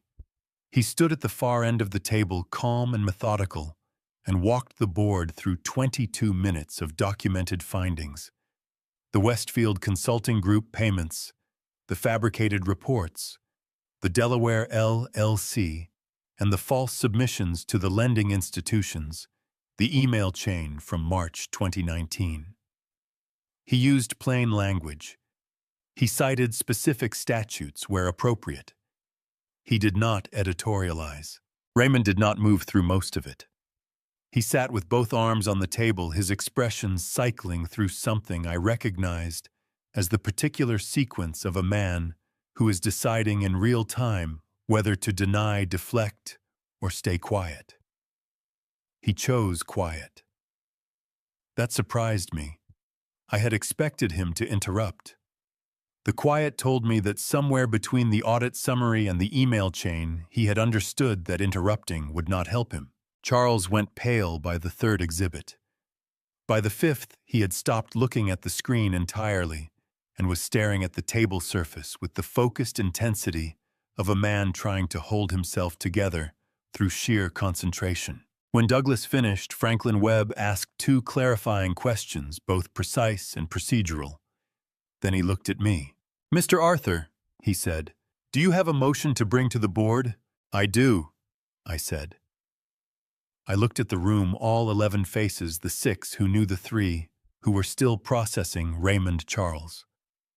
I moved to remove Raymond Arthur from the position of Chief Executive Officer, effective immediately, and to appoint Julian Arthur as interim chairman pending a full transition review. I paused. I also moved to suspend Charles Arthur's board voting rights pending resolution of the legal matters outlined in the audit. Franklin called the vote. 8-2, Raymond pushed back from the table. He straightened his jacket with the practiced motion of a man maintaining form when everything else has dissolved, and looked at me across the length of the table. "You should have talked to me first," he said. "I tried that for 40 years, I said. He left without another word.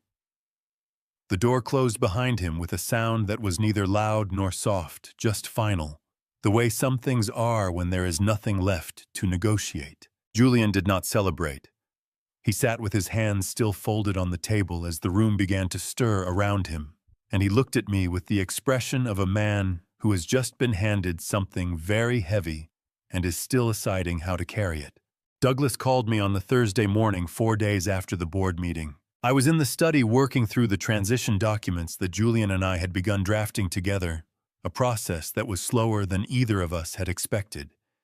Not because Julian was unprepared, but because 40 years of decisions had left the company structured around a single point of authority in ways that took time to carefully redistribute. Julian had been coming to the office every other day. He asked good questions. He listened more than he spoke. The board members who had voted with us were already warming to him in the way that people warm to competence when they finally encounter it in the right seat. My phone buzzed on the desk. "Douglas," I answered. "Raymond filed a competency petition this morning," he said without preamble. "He's claiming you lack the mental capacity to have made valid governance decisions at the September 9th meeting. He's asking the court to appoint a guardian and reverse the board's actions." I set down my pen. "On what basis?" I asked. "A medical declaration," Douglas said, "signed by Dr. Harrison." The name landed differently than I had expected. Not like a surprise, more like a confirmation of something I had been refusing to fully consider. Dr. Harrison had been the Arthur family physician for 20 years. He had been in this house more times than I could count. He had delivered the news about Meredith's diagnosis in 2016, sitting in the same chair across from my desk, where clients now sat. I had trusted him the way you trust someone whose hands have been present at your worst moments. "What does the declaration say?" I asked. Douglas read me the relevant section. It stated that in Dr. Harrison's professional opinion, I was exhibiting signs of cognitive decline consistent with early-stage dementia, that my judgment had been measurably impaired over the preceding 18 months, and that the September 9th board decisions reflected a pattern of erratic and potentially dangerous decision-making. I listened to the entire thing without interrupting. When Douglas finished, I said, "Schedule an independent neurological evaluation for Monday. The most reputable clinic you can find someone with no prior relationship with this family or this company. I want the results in writing before the end of next week." "Already on my list," Douglas said, "and pull Dr. Harrison's billing records for the last 2 years. I added, "Cross-reference with any payments made from Raymond's personal accounts or any accounts connected to him." A short pause. "You think he was paid? I think a man who has known me for 20 years does not sign a document calling me mentally incompetent without a reason," I said.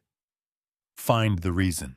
It took Miller 4 days. Dr. Harrison had received 2 wire transfers totaling $62,000 from a consulting LLC registered in Nevada, an LLC whose sole officer was a name Miller did not recognize, but whose registered address matched a property owned by Raymond's wife.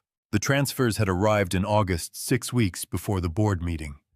Raymond had been building his contingency before he even knew whether he would need it. I met with Douglas the following Tuesday in his office on Park Avenue, a quiet room with good light and the particular atmosphere of a place where serious things were decided without drama. Julian was with me. I had asked him to be there not because I needed the support, but because he deserved to understand every move being made in his name. Douglas laid out our position. The independent neurological evaluation had come back clean, no cognitive impairment, no markers of decline, full executive function. The evaluating physician had been thorough to the point of exhaustive, and her written report used language that left no reasonable room for challenge. Combined with Miller's findings on the Harrison payments, we had enough to not only defeat the competency petition, but to refer Dr. Harrison to the State Medical Board for professional misconduct, and to add Raymond to the existing wire fraud investigation. "What do you want to do?" Douglas asked me. Julian looked at his hands on the table. I looked at the window. Park Avenue moved below us in its ordinary morning rhythm taxis and pedestrians, and the particular indifferent energy of a city that did not know or care what was being decided 11 floors above it. "Raymond is my son," I said. "Charles is my son. Whatever they have done, and I am not minimizing what they have done, I did not go through 40 years of building something to end it by sending my children to federal prison." I turned back to Douglas. "I want to offer them a choice. Full civil settlement. They return every asset, every dollar tied to the fabricated reports and the loan interference. They resign all remaining positions. They contribute to a fund I intend to establish." I paused. "In exchange, I will not pursue criminal referral. But the offer has a deadline, and it does not repeat itself." Douglas nodded slowly. "And Dr. Harrison, refer him to the medical board," I said. "That is not my decision to make. That belongs to the profession." Julian had not spoken through any of it. Now he looked up. "Are you sure?" he asked. Not challenging, just asking. "No," I said honestly. "But I am sure that your mother would not have wanted this family to end in a courtroom."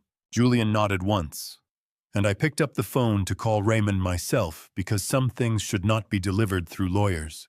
Raymond did not answer when I called. I had dialed from my study at 7:45 in the evening, standing at the window with the Connecticut darkness outside and the desk lamp throwing a circle of yellow light across the legal pads I had been working from for 4 months. The phone rang 6 times. I hung up without leaving a message. Men like Raymond do not respond to voicemails. They respond to the recognition that the call came, that you know they saw it, and that the silence between the call and the callback tells you everything you need to know about where they have arrived. He called back 41 minutes later from a number I did not recognize. A Manhattan exchange. "This is Preston Hale," said the voice on the other end. Clipped efficient, the practiced cadence of an attorney who has learned that every unnecessary word costs someone something. "I represent Raymond Arthur. He's asked me to reach out on his behalf regarding your recent communication." "Put Raymond on," I said. A pause. "Mr. Arthur, I think it would be more productive if we—" "Mr. Hale," I said, "I am not negotiating the terms of a negotiation. Put my son on the phone or this conversation ends here." Another pause, shorter this time. Then Raymond's voice, controlled and slightly flat in the way it gets when he is managing himself carefully. "Dad." "Monday," I said. 10 o'clock, my office. Bring whoever you need to bring, but come." He was quiet for 3 seconds. "I'll be there." I hung up and went back to the legal pads. He came without Charles. I had not expected that. In the 37 years since Raymond had first walked into a boardroom beside his younger brother, they had functioned as a unit, not always in agreement, not always visible as allies, but present together in every room where anything consequential was being decided. It was one of the things I had always credited to Raymond. Whatever else could be said about him, he had never abandoned his brother. Watching him walk through my office door with Preston Hale and a younger associate, and nobody else, I understood that something had shifted in the architecture between them that even I did not yet fully understand. Raymond sat down across from me. He looked like a man who had not slept well in 2 weeks, which was approximately how long it had been since the board meeting. Not haggard Raymond was too controlled for that, but compressed, as if some inner resource he had always drawn on freely was now being rationed. He accepted a coffee from the tray on the side table and held it in both hands without drinking it. Douglas sat to my right, with the settlement documents in a folder he did not open immediately. We had agreed on this approach the previous Friday: let the room breathe first. Let Raymond understand the shape of the space before we moved to specifics. People who feel cornered in the first 60 seconds of a meeting spend the rest of it looking for exits. I needed Raymond looking at me, not at the door. "You understand the scope of what we have," I said. I kept my voice level without inflection that could be read as triumph or anger. This was not a moment for either. Raymond looked at Preston, who gave a small nod. "We've reviewed the materials," Raymond said. "Then you understand what I'm offering is not a negotiation in the traditional sense," I said. "It is a structure, a way through. There is one version of it on the table, and it does not become more favorable over time." Preston began to reach for his briefcase, presumably to produce a counter-filing of some kind. I raised one hand just slightly. "Before the lawyers speak," I said, "I want to ask you something. One question, father to son, before this becomes entirely about documents."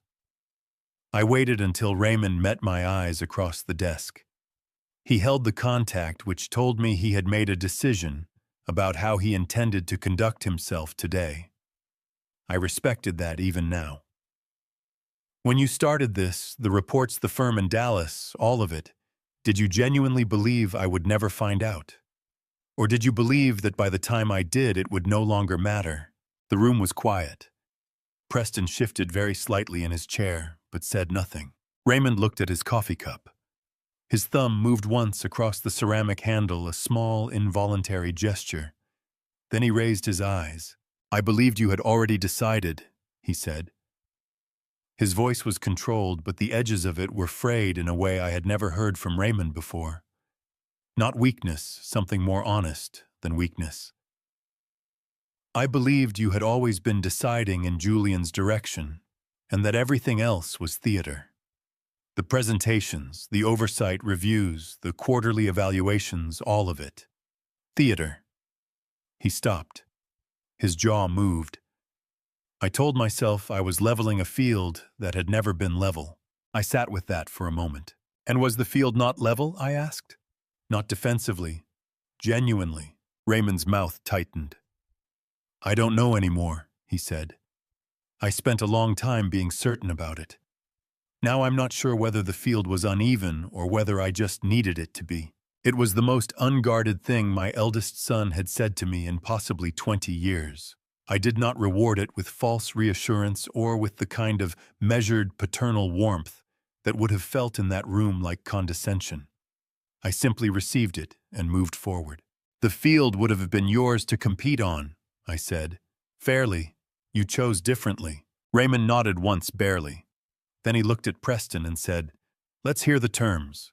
Douglas opened the folder. The structure was straightforward and had been drafted without punitive excess.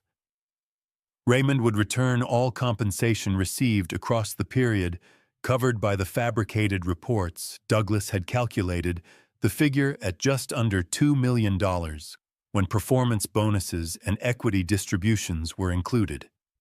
He would resign his remaining directorship within 30 days of signing.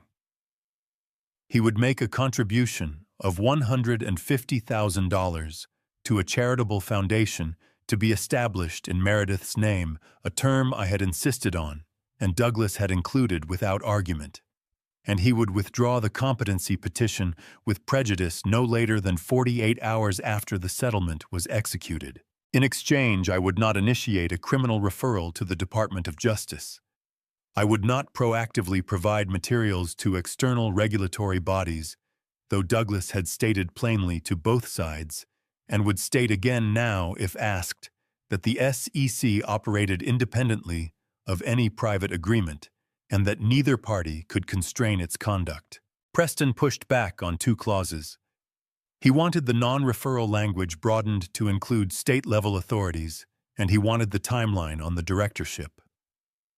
Resignation extended from 30 days to 60. Douglas held on the first. He conceded the second. By 11:45, the language had been settled to a degree that both sets of lawyers were prepared to accept. Raymond signed at 2:17 in the afternoon. He looked at the pen before he used it. Not at the document, at the pen itself for perhaps 2 seconds, with an expression I recognized as the particular inward focus of a man saying something to himself that he will not say aloud. Then he moved through the signature pages without pausing, set the pen down at a precise perpendicular to the document edge, and stood. He buttoned his jacket. He shook Preston's hand. He did not look at Douglas. And then he crossed to the door, and at the threshold, he stopped one hand on the frame and looked back at me across the length of the office. "Is he ready for it?" Raymond asked. His voice had lost the formal register of the meeting. This was not Raymond in negotiation. This was my son at the door asking something he actually wanted to know. "Julian, is he actually ready for what this company is?" I did not answer immediately. I considered it honestly. "He has been ready for years," I said. The question was whether the company would be ready for him. Raymond stood there a moment longer. Something moved through his face, not quite grief, not quite relief, something that occupied the space between the two. Then he nodded. A single motion, downward and deliberate, the kind that means "I hear you," and also that's enough, and also perhaps something else that neither of us had the language for yet. He left. The door closed. Charles came the following afternoon. He arrived alone without advance notice at 3 o'clock on a Tuesday. My assistant called back to tell me, and I told her to send him in. He walked through the door looking like a man who had come to a conclusion in private and was now arriving to act on it before he could change his mind. No lawyer, no briefcase. A plain envelope in his left hand. He sat down. He did not take coffee. He placed the envelope on the desk and said without preamble, "My version of the agreement. I had my own counsel review it last night. The terms are the same as Raymond's. I'd like to sign today." I looked at him. All right. He signed in under 10 minutes. His hand was steady. When he finished, he set the pen down and sat for a moment, with his hands flat on the desk surface, looking at the signed document, as if he were reading something in it that wasn't visible to anyone else. Then he looked up at me. "I want to say one thing," he said. "Not as part of this. Just to say it." He paused. "I knew it was wrong. I knew it from the beginning. I told myself it wasn't my decision to make, that Raymond had assessed the situation, and I was supporting his judgment, and that the responsibility was distributed enough that I didn't have to carry the weight of it alone." He stopped. "That is the most comfortable lie I have ever told myself. I am done telling it." The room was very quiet. "That is the most corrosive sentence a capable person can speak," I said. "Not because it's false, because it's just true enough to be convincing." Charles absorbed that without deflecting. He nodded once, picked up his copy of the document, and stood. "Tell Julian," he started, then stopped himself. "No, I'll tell him myself, when the time is right." He left. Douglas gathered the executed documents into a single folder and departed at 4:15, leaving me alone in the office for the first time since Monday morning. I sat at my desk without moving for several minutes, my hands resting open on the surface, looking at nothing in particular. On the shelf across the room, Meredith's photograph caught the late afternoon light. Beside it, still hanging at its familiar slight angle, the groundbreaking photograph from Ohio in 1991. The two of us, in hard hats, squinting into the sun, grinning at something the camera hadn't caught. 34 years ago. The company had been 11 people, and a borrowed office, and a belief so strong it had substituted for a few years for capital. She had always said the hard part wasn't building it. The hard part was knowing what it was for. In the bottom drawer, the legal pads were still stacked, the way I had stacked them over 4 months of late nights. I would not need them in the same way after today. The record they contained would pass to Douglas's archive to be sealed against any future proceeding, and I hoped never opened again. I looked at the photograph for a long time. It is finished, I thought. And then as I had found myself thinking more and more in the quiet months of this year, I heard Meredith's voice, clear and dry and thoroughly unimpressed with sentimentality. Finished is not the same as done, Edward. Done is what you build next. I reached for the phone. Julian answered on the second ring. It's over, I said. A pause on the other end. The particular quality of a silence that is absorbing something. Then both of them, I said. Today, another pause. Shorter. Then quietly, with a steadiness that reminded me of every reason I had made the choices I had made. Okay, Dad. Thank you. I held the phone for a moment after he rang off the receiver, still warm in my hand. Done, I thought, is what comes next, and I already knew where to begin. October passed the way months pass, when you are waiting for something not slowly, exactly, but with a particular weight to each day that makes you aware of time in a way you usually are not. Julian came to the office every morning. He was methodical in the way I had always hoped he would be, not flashy, not interested in making his presence felt through noise. He asked the department heads questions they were not used to being asked, not about numbers, but about people. Who was overworked? Where the communication gaps were? Which processes had been built around Raymond's preferences rather than operational logic? The department heads, most of whom had been quietly exhausted by the previous administration, responded with the particular energy of people who had been waiting for someone to ask. I watched from a slight distance and said very little. It was, I realized, the first time in 40 years that I had watched someone else run my company and felt something other than unease. The formal board vote took place on the 4th of November. Franklin Webb called it to order at 9 in the morning. The motion was straightforward: to confirm Julian Arthur as permanent chairman and chief executive officer of Arthur Logistics, and to formally accept my transition to the role of founder and chairman emeritus, an advisory position with no operational authority and no voting rights. The vote was 11-0. Even the 2 board members who had voted against us in September raised their hands. I did not ask why they had changed. Some things are better understood than explained. After the vote, the room cleared gradually. Board members stopped to shake Julian's hand, exchange a few words, the particular social choreography of people recalibrating their professional relationships in real time.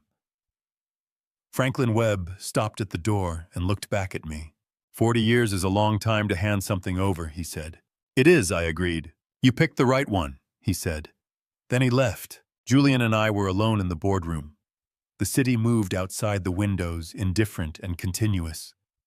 The same view I had looked at from this room for 4 decades.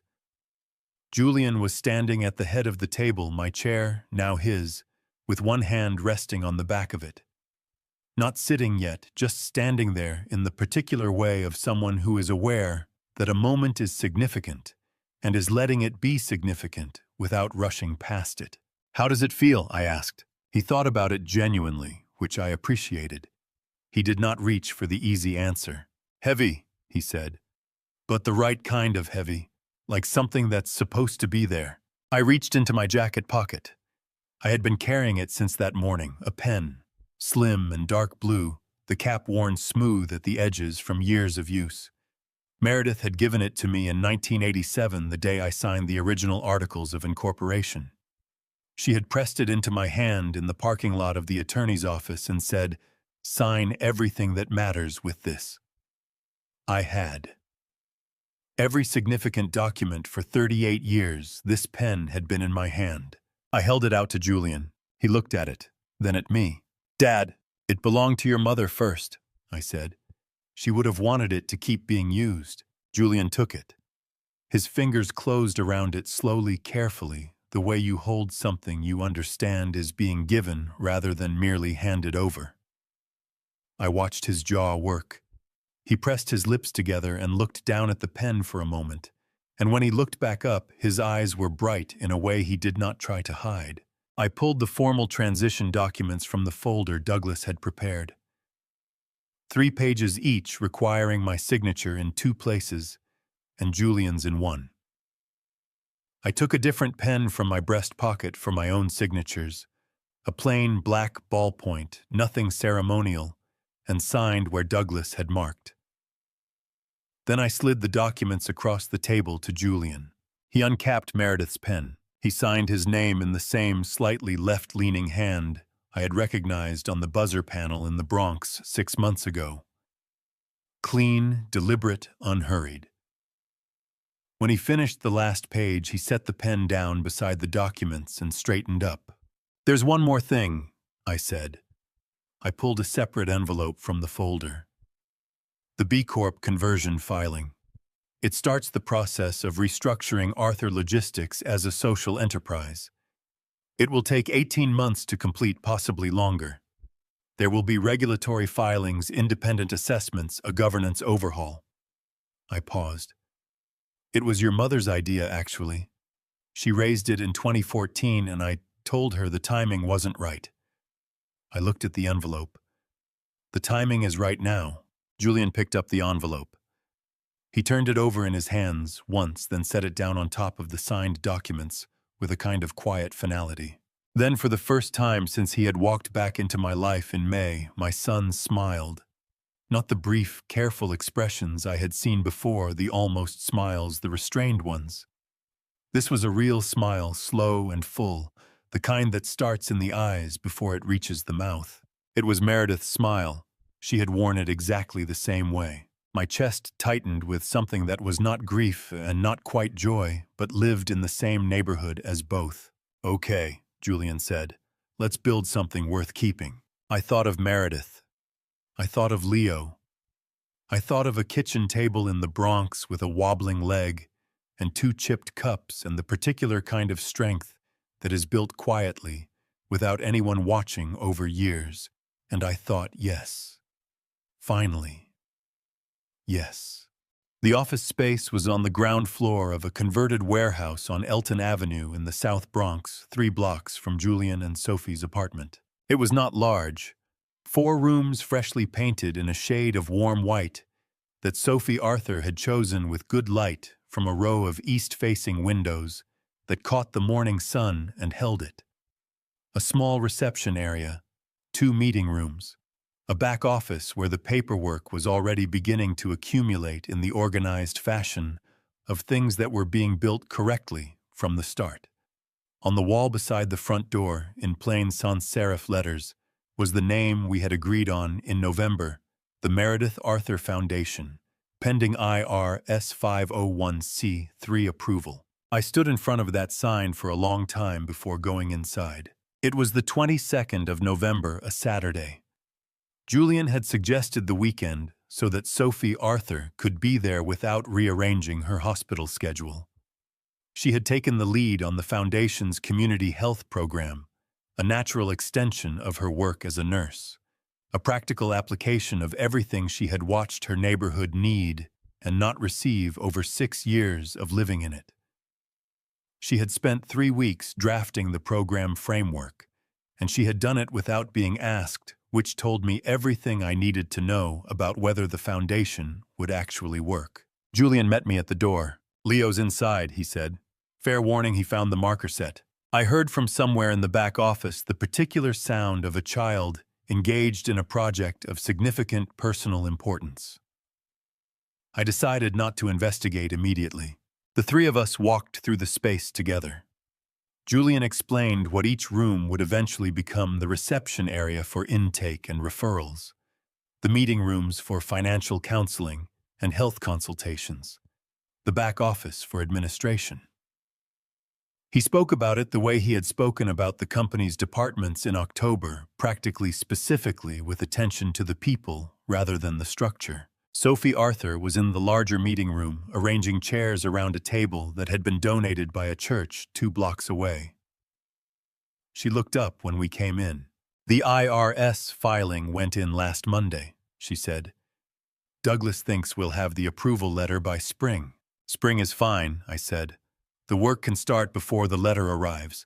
She nodded, and something in her expression, not quite a smile, but the relaxation of something that had been held carefully for a long time made me think of the first night I had sat at her kitchen table with the chipped cup. She had assessed me then with the eyes of someone who had learned not to extend trust without reason. The assessment, I hoped, had since been revised. I reached into my jacket and removed an envelope. I set it on the table between us. "The first funding transfer," I said. $300,000, $150 from each of your brothers, I said to Julian, as required under the settlement terms. "The rest comes from the Foundation's initial endowment, which I established last week." Julian looked at the envelope without touching it. "How much is the endowment?" "Enough to operate for 5 years without external fundraising," I said. "After that, it will need to sustain itself. I didn't want to build something that required me to keep it alive." He nodded slowly. That was the right answer, and he knew it. From the back office came a sound, small feet on a hard floor, moving with the purposeful speed of a 5-year-old who has completed something and requires an audience. Leo appeared in the doorway holding a piece of paper in both hands, extended toward me with the full-armed offering of a child presenting something of great value. I took it. It was a drawing crayon, large and uneven, the way 5-year-olds draw when they are more interested in expression than accuracy. 2 figures, one tall and one small, standing next to something rectangular, that I understood from the context and the approximate shape was meant to be a building. Above the building, in letters that Sophie Arthur had clearly helped him form, were 2 words for Grandma. My throat closed. Leo looked up at me with Meredith's eyes. I had stopped being startled by this, but I had not stopped being moved by it, and said with great seriousness, "I put our names on the wall. Me and you. Is that okay?" I looked past him into the back office. On the lower section of the freshly painted wall in green marker were 2 names written in a child's careful, irregular hand, Leo, and below it, slightly larger, Grandpa. I looked at my grandson for a moment. My eyes were burning and I did not try to stop them. "That is more than okay," I said. Leo seemed satisfied with this assessment and returned to the back office for further projects.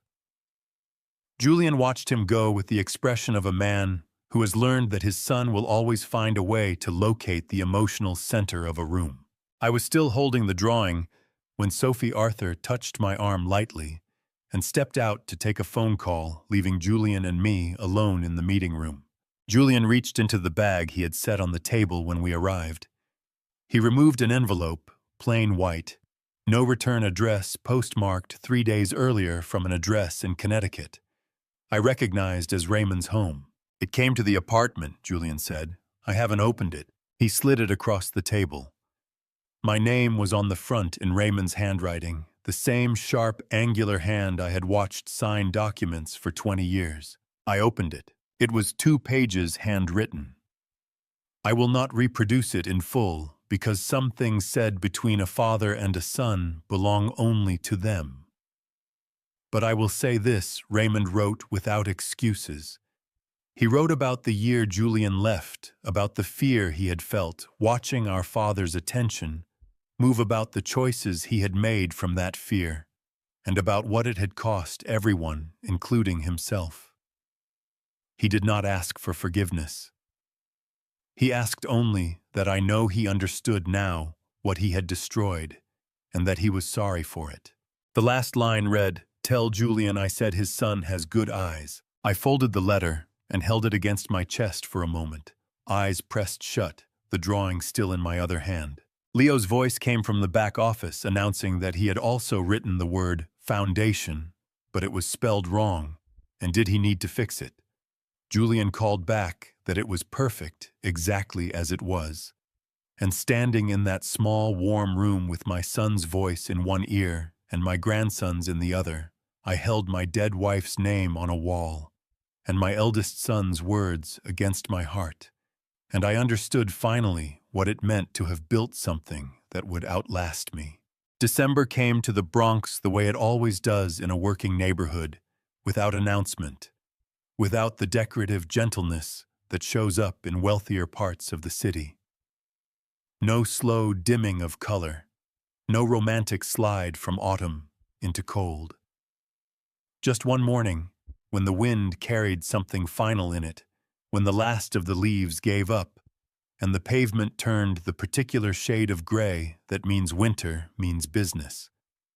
The burro adjusted the way it always adjusts, coat zipped higher pace, a half step faster, chin dropped against the wind. No drama, no ceremony, just continuation. I had always found that admirable. I parked the Volvo on the same block I had parked it in May, when I had driven here in the dark, without calling ahead, and stood at a buzzer panel reading my son's handwriting and wondering whether I still had the right to press the button. 7 months ago. It felt longer than that in some ways, and shorter in others the way time behaves when something important happens inside it, expanding and contracting simultaneously, depending on which part of it you are standing in. The park was 2 streets over. I knew it from Miller's old reports, the accurate ones, the ones from before Raymond had poisoned that well, too. Miller had noted it as a location Julian visited regularly on weekday mornings before Leo's preschool started.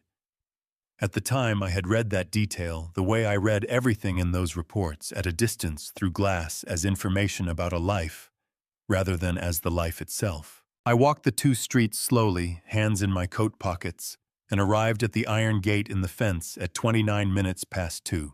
Sophie Arthur was on the bench nearest the climbing structure, a thermos between her palms, watching Leo with the particular quality of attention that experienced parents develop present, without hovering alert, without anxious. She looked up when she heard the gate and raised a hand. A simple gesture. The kind that means you're expected, come in. 7 months ago, she had assessed me from a doorway with the careful eyes of a woman who had learned not to extend trust without reason. The assessment had been revised. I did not take that lightly. Julian was standing near the far oak tree with his jacket collar turned up, looking out at the street beyond the fence. He turned when he heard my footsteps on the frost-edged path. Something in his face settled not relief, exactly more like the quiet satisfaction of a man who had said he would do something and was now watching it happen. "You drove yourself," he said. "It appears I did. Thomas called me," he said. "He said you've been taking the Volvo out every Sunday. He's worried about the tire pressure." "Thomas worries about everything." "He's not wrong about the tires," Julian said. Before I could respond, Leo appeared at the top of the climbing structure. Red coat slightly too large for him, the left sleeve already acquiring what appeared to be a green marker streak of unknown origin, and addressed the park at a volume normally reserved for maritime emergencies. "Grandpa!" The 2 oak trees absorbed the announcement without complaint. I raised my hand to indicate I had received the transmission. Leo, satisfied, immediately returned to the serious business of navigating a descent that prioritized speed over all other considerations. He arrived at my legs with the full commitment of a child who has not yet developed a reliable braking system. I steadied myself and put my hand on the top of his head. His hair was cold from the winter air and slightly damp at the edges from exertion. He looked up at me with eyes that I had learned over these 7 months to stop being startled by. Meredith's eyes. The precise shade and shape of them carrying the same quality of directness, the same refusal to look at something sideways when straight on was available. "I can cross the monkey bars now," he said. "All the way, without stopping." "I heard," I said. "Your father mentioned it." He frowned. "I wanted to tell you myself." "Then tell me yourself." He stood slightly straighter. "I can cross the monkey bars all the way without stopping. My hands hurt after, but that's okay because that means I did it hard enough." I looked at my grandson for a moment. This small person in an oversized red coat who had the profound, unshakable confidence of someone who has not yet been taught to doubt himself. "That is exactly right," I said. "That is how every worthwhile thing works." He considered this, accepted it, and sprinted back toward the equipment to demonstrate. Julian and I walked to the bench beside Sophie. She handed me a cup from the thermos without asking how I took it, strong, plain, no sugar, the same as the night in May, when I had sat at her kitchen table for the first time and held a chipped mug and tried to find the words for 6 years of absence. She had remembered. People who have been paying attention always remember the small things. We sat for a while in the comfortable quiet of people who no longer need to fill the space between them with reassurance. I watched Leo cross the monkey bars. Julian had been right. The boy made it across without stopping, hands red from the cold, iron jaw, set with the particular determination of a 5-year-old who has decided that an audience changes nothing about the standard required. When he reached the far platform, he turned immediately to check that we had witnessed it. All 3 of us raised a hand. He was satisfied. He dropped from the platform and went directly back to attempt it again. Julian spoke without turning his head, his eyes still on his son. "The first board meeting as permanent CEO is January 6th, he said. "Douglas will be there for the first half. After that, it's mine." "I know," I said. "I'll be in Greenwich." Julian nodded. He understood what I meant, not absence, not indifference, but the deliberate choice to stay out of the room and let it be his. We had talked about this in November, sitting in the office that had been mine for 40 years, and was now his, working through the transition with the kind of honesty that is only possible between people who have already been through something worse together. I had told him plainly the hardest thing I would do in this entire process was learn to stop reaching for the wheel. He had told me plainly the hardest thing he would do was trust that I had actually let go of it. We were both still learning. That seemed right. Sophie refilled my cup without asking. I accepted it. The afternoon light was doing what December light does in New York, when the air is clear and the sun is going down early, flattening everything into a long, warm gold, the kind that makes ordinary things look briefly like they have been considered carefully and placed exactly where they are. The oak trees bare and black against the sky, the playground equipment casting long shadows across the frost, the brick faces of the apartment buildings on 3 sides of the park, with their lit windows beginning to glow as the afternoon deepened. A city neighborhood at the end of a Sunday settling into itself. I reached into my inside coat pocket. I had been carrying Raymond's letter since the day it arrived at the foundation office in November. I had read it 4 times. Each time I had folded it back along the same creases and returned it to my pocket without fully deciding what to do with it. Today I had decided. I held it out to Julian. He looked at the envelope. He recognized Raymond's handwriting. I could see it in the slight tightening at the corners of his eyes. He took it carefully, the way you take something you have been half expecting and half dreading in equal measure. "I haven't opened it," I told him. "That was never mine to do. He addressed it to me, but I think it was always meant for you." Julian turned the envelope over once. He did not open it immediately. He held it with both hands, thumbs resting lightly on the sealed edge, and looked at it for a long moment. Sophie watched him. She did not speak. She had the particular quality, one I had noticed in her from the very beginning, from the doorway in May, of knowing the difference between a moment that needed her voice and a moment that needed her presence. She gave him her presence. After a while, Julian slipped the envelope into his own jacket pocket. He would read it in his own time, in his own way, in whatever private moment was right for it. I did not need to know when or what he decided afterward. That was between brothers. What happened between brothers was no longer mine to manage. Leo had abandoned the monkey bars and migrated to the swings. He was calling for someone to push him. Julian stood.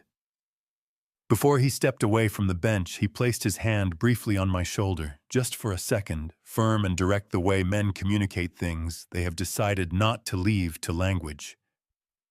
Then he walked across the frost-hardened grass to his son. I watched him push Leo on the swing, the boy's red coat catching the last of the gold light with each forward arc, the sound of his laughter arriving, and then retreating, and then arriving again in the rhythm of it, a sound without complication. Julian said something I couldn't hear from the bench. Leo answered at full volume. Julian laughed a real laugh, short and unguarded, the kind that comes before a person can decide whether the moment is funny enough to warrant it. Sophie Arthur refilled her own cup and sat quietly beside me. The park held the particular piece of a place that has no ambitions, that exists only to be used by the people who need it. I thought about the blank line on the trust amendment.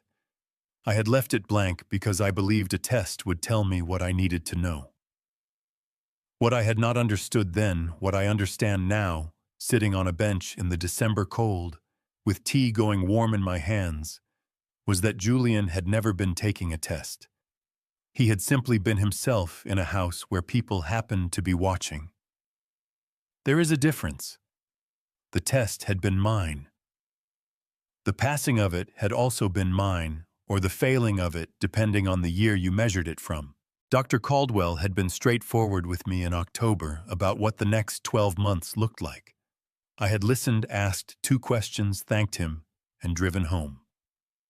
Some information you receive and then set aside, not in denial, but in the practical recognition that what you do with the time you have is more useful than spending it in negotiation with what you cannot change. I had a foundation to watch take root. I had a grandson learning to cross monkey bars. I had a son who had finally walked into the right room. I had enough. Raymond's letter was no longer in my pocket. Julian's jacket held it now.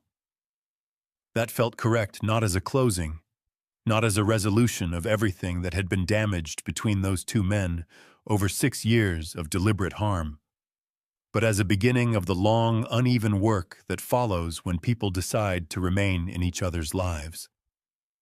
The work is never clean. Anyone who tells you otherwise has not done it. The December sky above the Bronx went from gold to gray to the particular deep blue of a clear winter evening just before full dark. The first stars appeared above the apartment rooftops, faint and exact. Leo asked Julian to push him higher. Julian complied, shaking his head but smiling. The boy's laughter rose and fell with each arc of the swing, indifferent to everything except the height and the cold air, and the fact that his father was there and his grandfather was watching, and the world from 5 years old, and at the top of a swing's arc was enormous and available and entirely his. I held my cup in both hands. Meredith's pen was in Julian's desk on the 41st floor. The foundation's sign was 3 blocks east, white letters on a warm wall waiting for spring, and an approval letter and the long work of becoming useful. The Volvo was half a block north, tires in need of attention, according to a man who had driven me for 11 years and earned the right to say so. The kitchen table on the 4th floor of the building 2 streets away still had its wobbling leg, and I had made a quiet decision, sometime in November, to leave it exactly as it was. I sat on a bench in the Bronx on a December evening and let my tea go cold and did not mind. My son's voice crossed the frost-edged grass. My grandson's laughter moved through the bare oak branches and up into the evening. The city held us all without comment, the way cities do, the way the best things do not. Asking to be thanked, not requiring acknowledgement, just continuing, just present, just there. I had spent 40 years building something I believed would last. I had been right about that. I had only been wrong about what it was. I spent decades building an empire thinking wealth was the ultimate legacy. I was a fool. God gives us time not to hoard power, but to see who is truly sitting at our table. Look at my life. Please don't be like me. Don't wait until the winter of your years to realize you've been blinded by your own pride. Money amplifies who we already are. It doesn't make a man, it just unmasks him. I firmly believe that testing those you love only proves your own insecurities. Every family story has its scars, and ours is no exception. This isn't just another one of those grandpa stories about the good old days. It is a family story of betrayal, loss, and the hard work of healing. When I share these grandpa stories with Leo now, I make sure he knows the true cost of greed. I want our family story to serve as a warning, because the most valuable grandpa stories are the honest ones. If my journey resonated with you, please leave a comment below, share this video, and subscribe to Revenge Dad. Thank you for staying with me to the very end. Please be advised, the upcoming narratives feature some fictionalized elements designed specifically for educational purposes. If you prefer not to explore these darker themes, please feel free to exit now and choose content that better fits your day.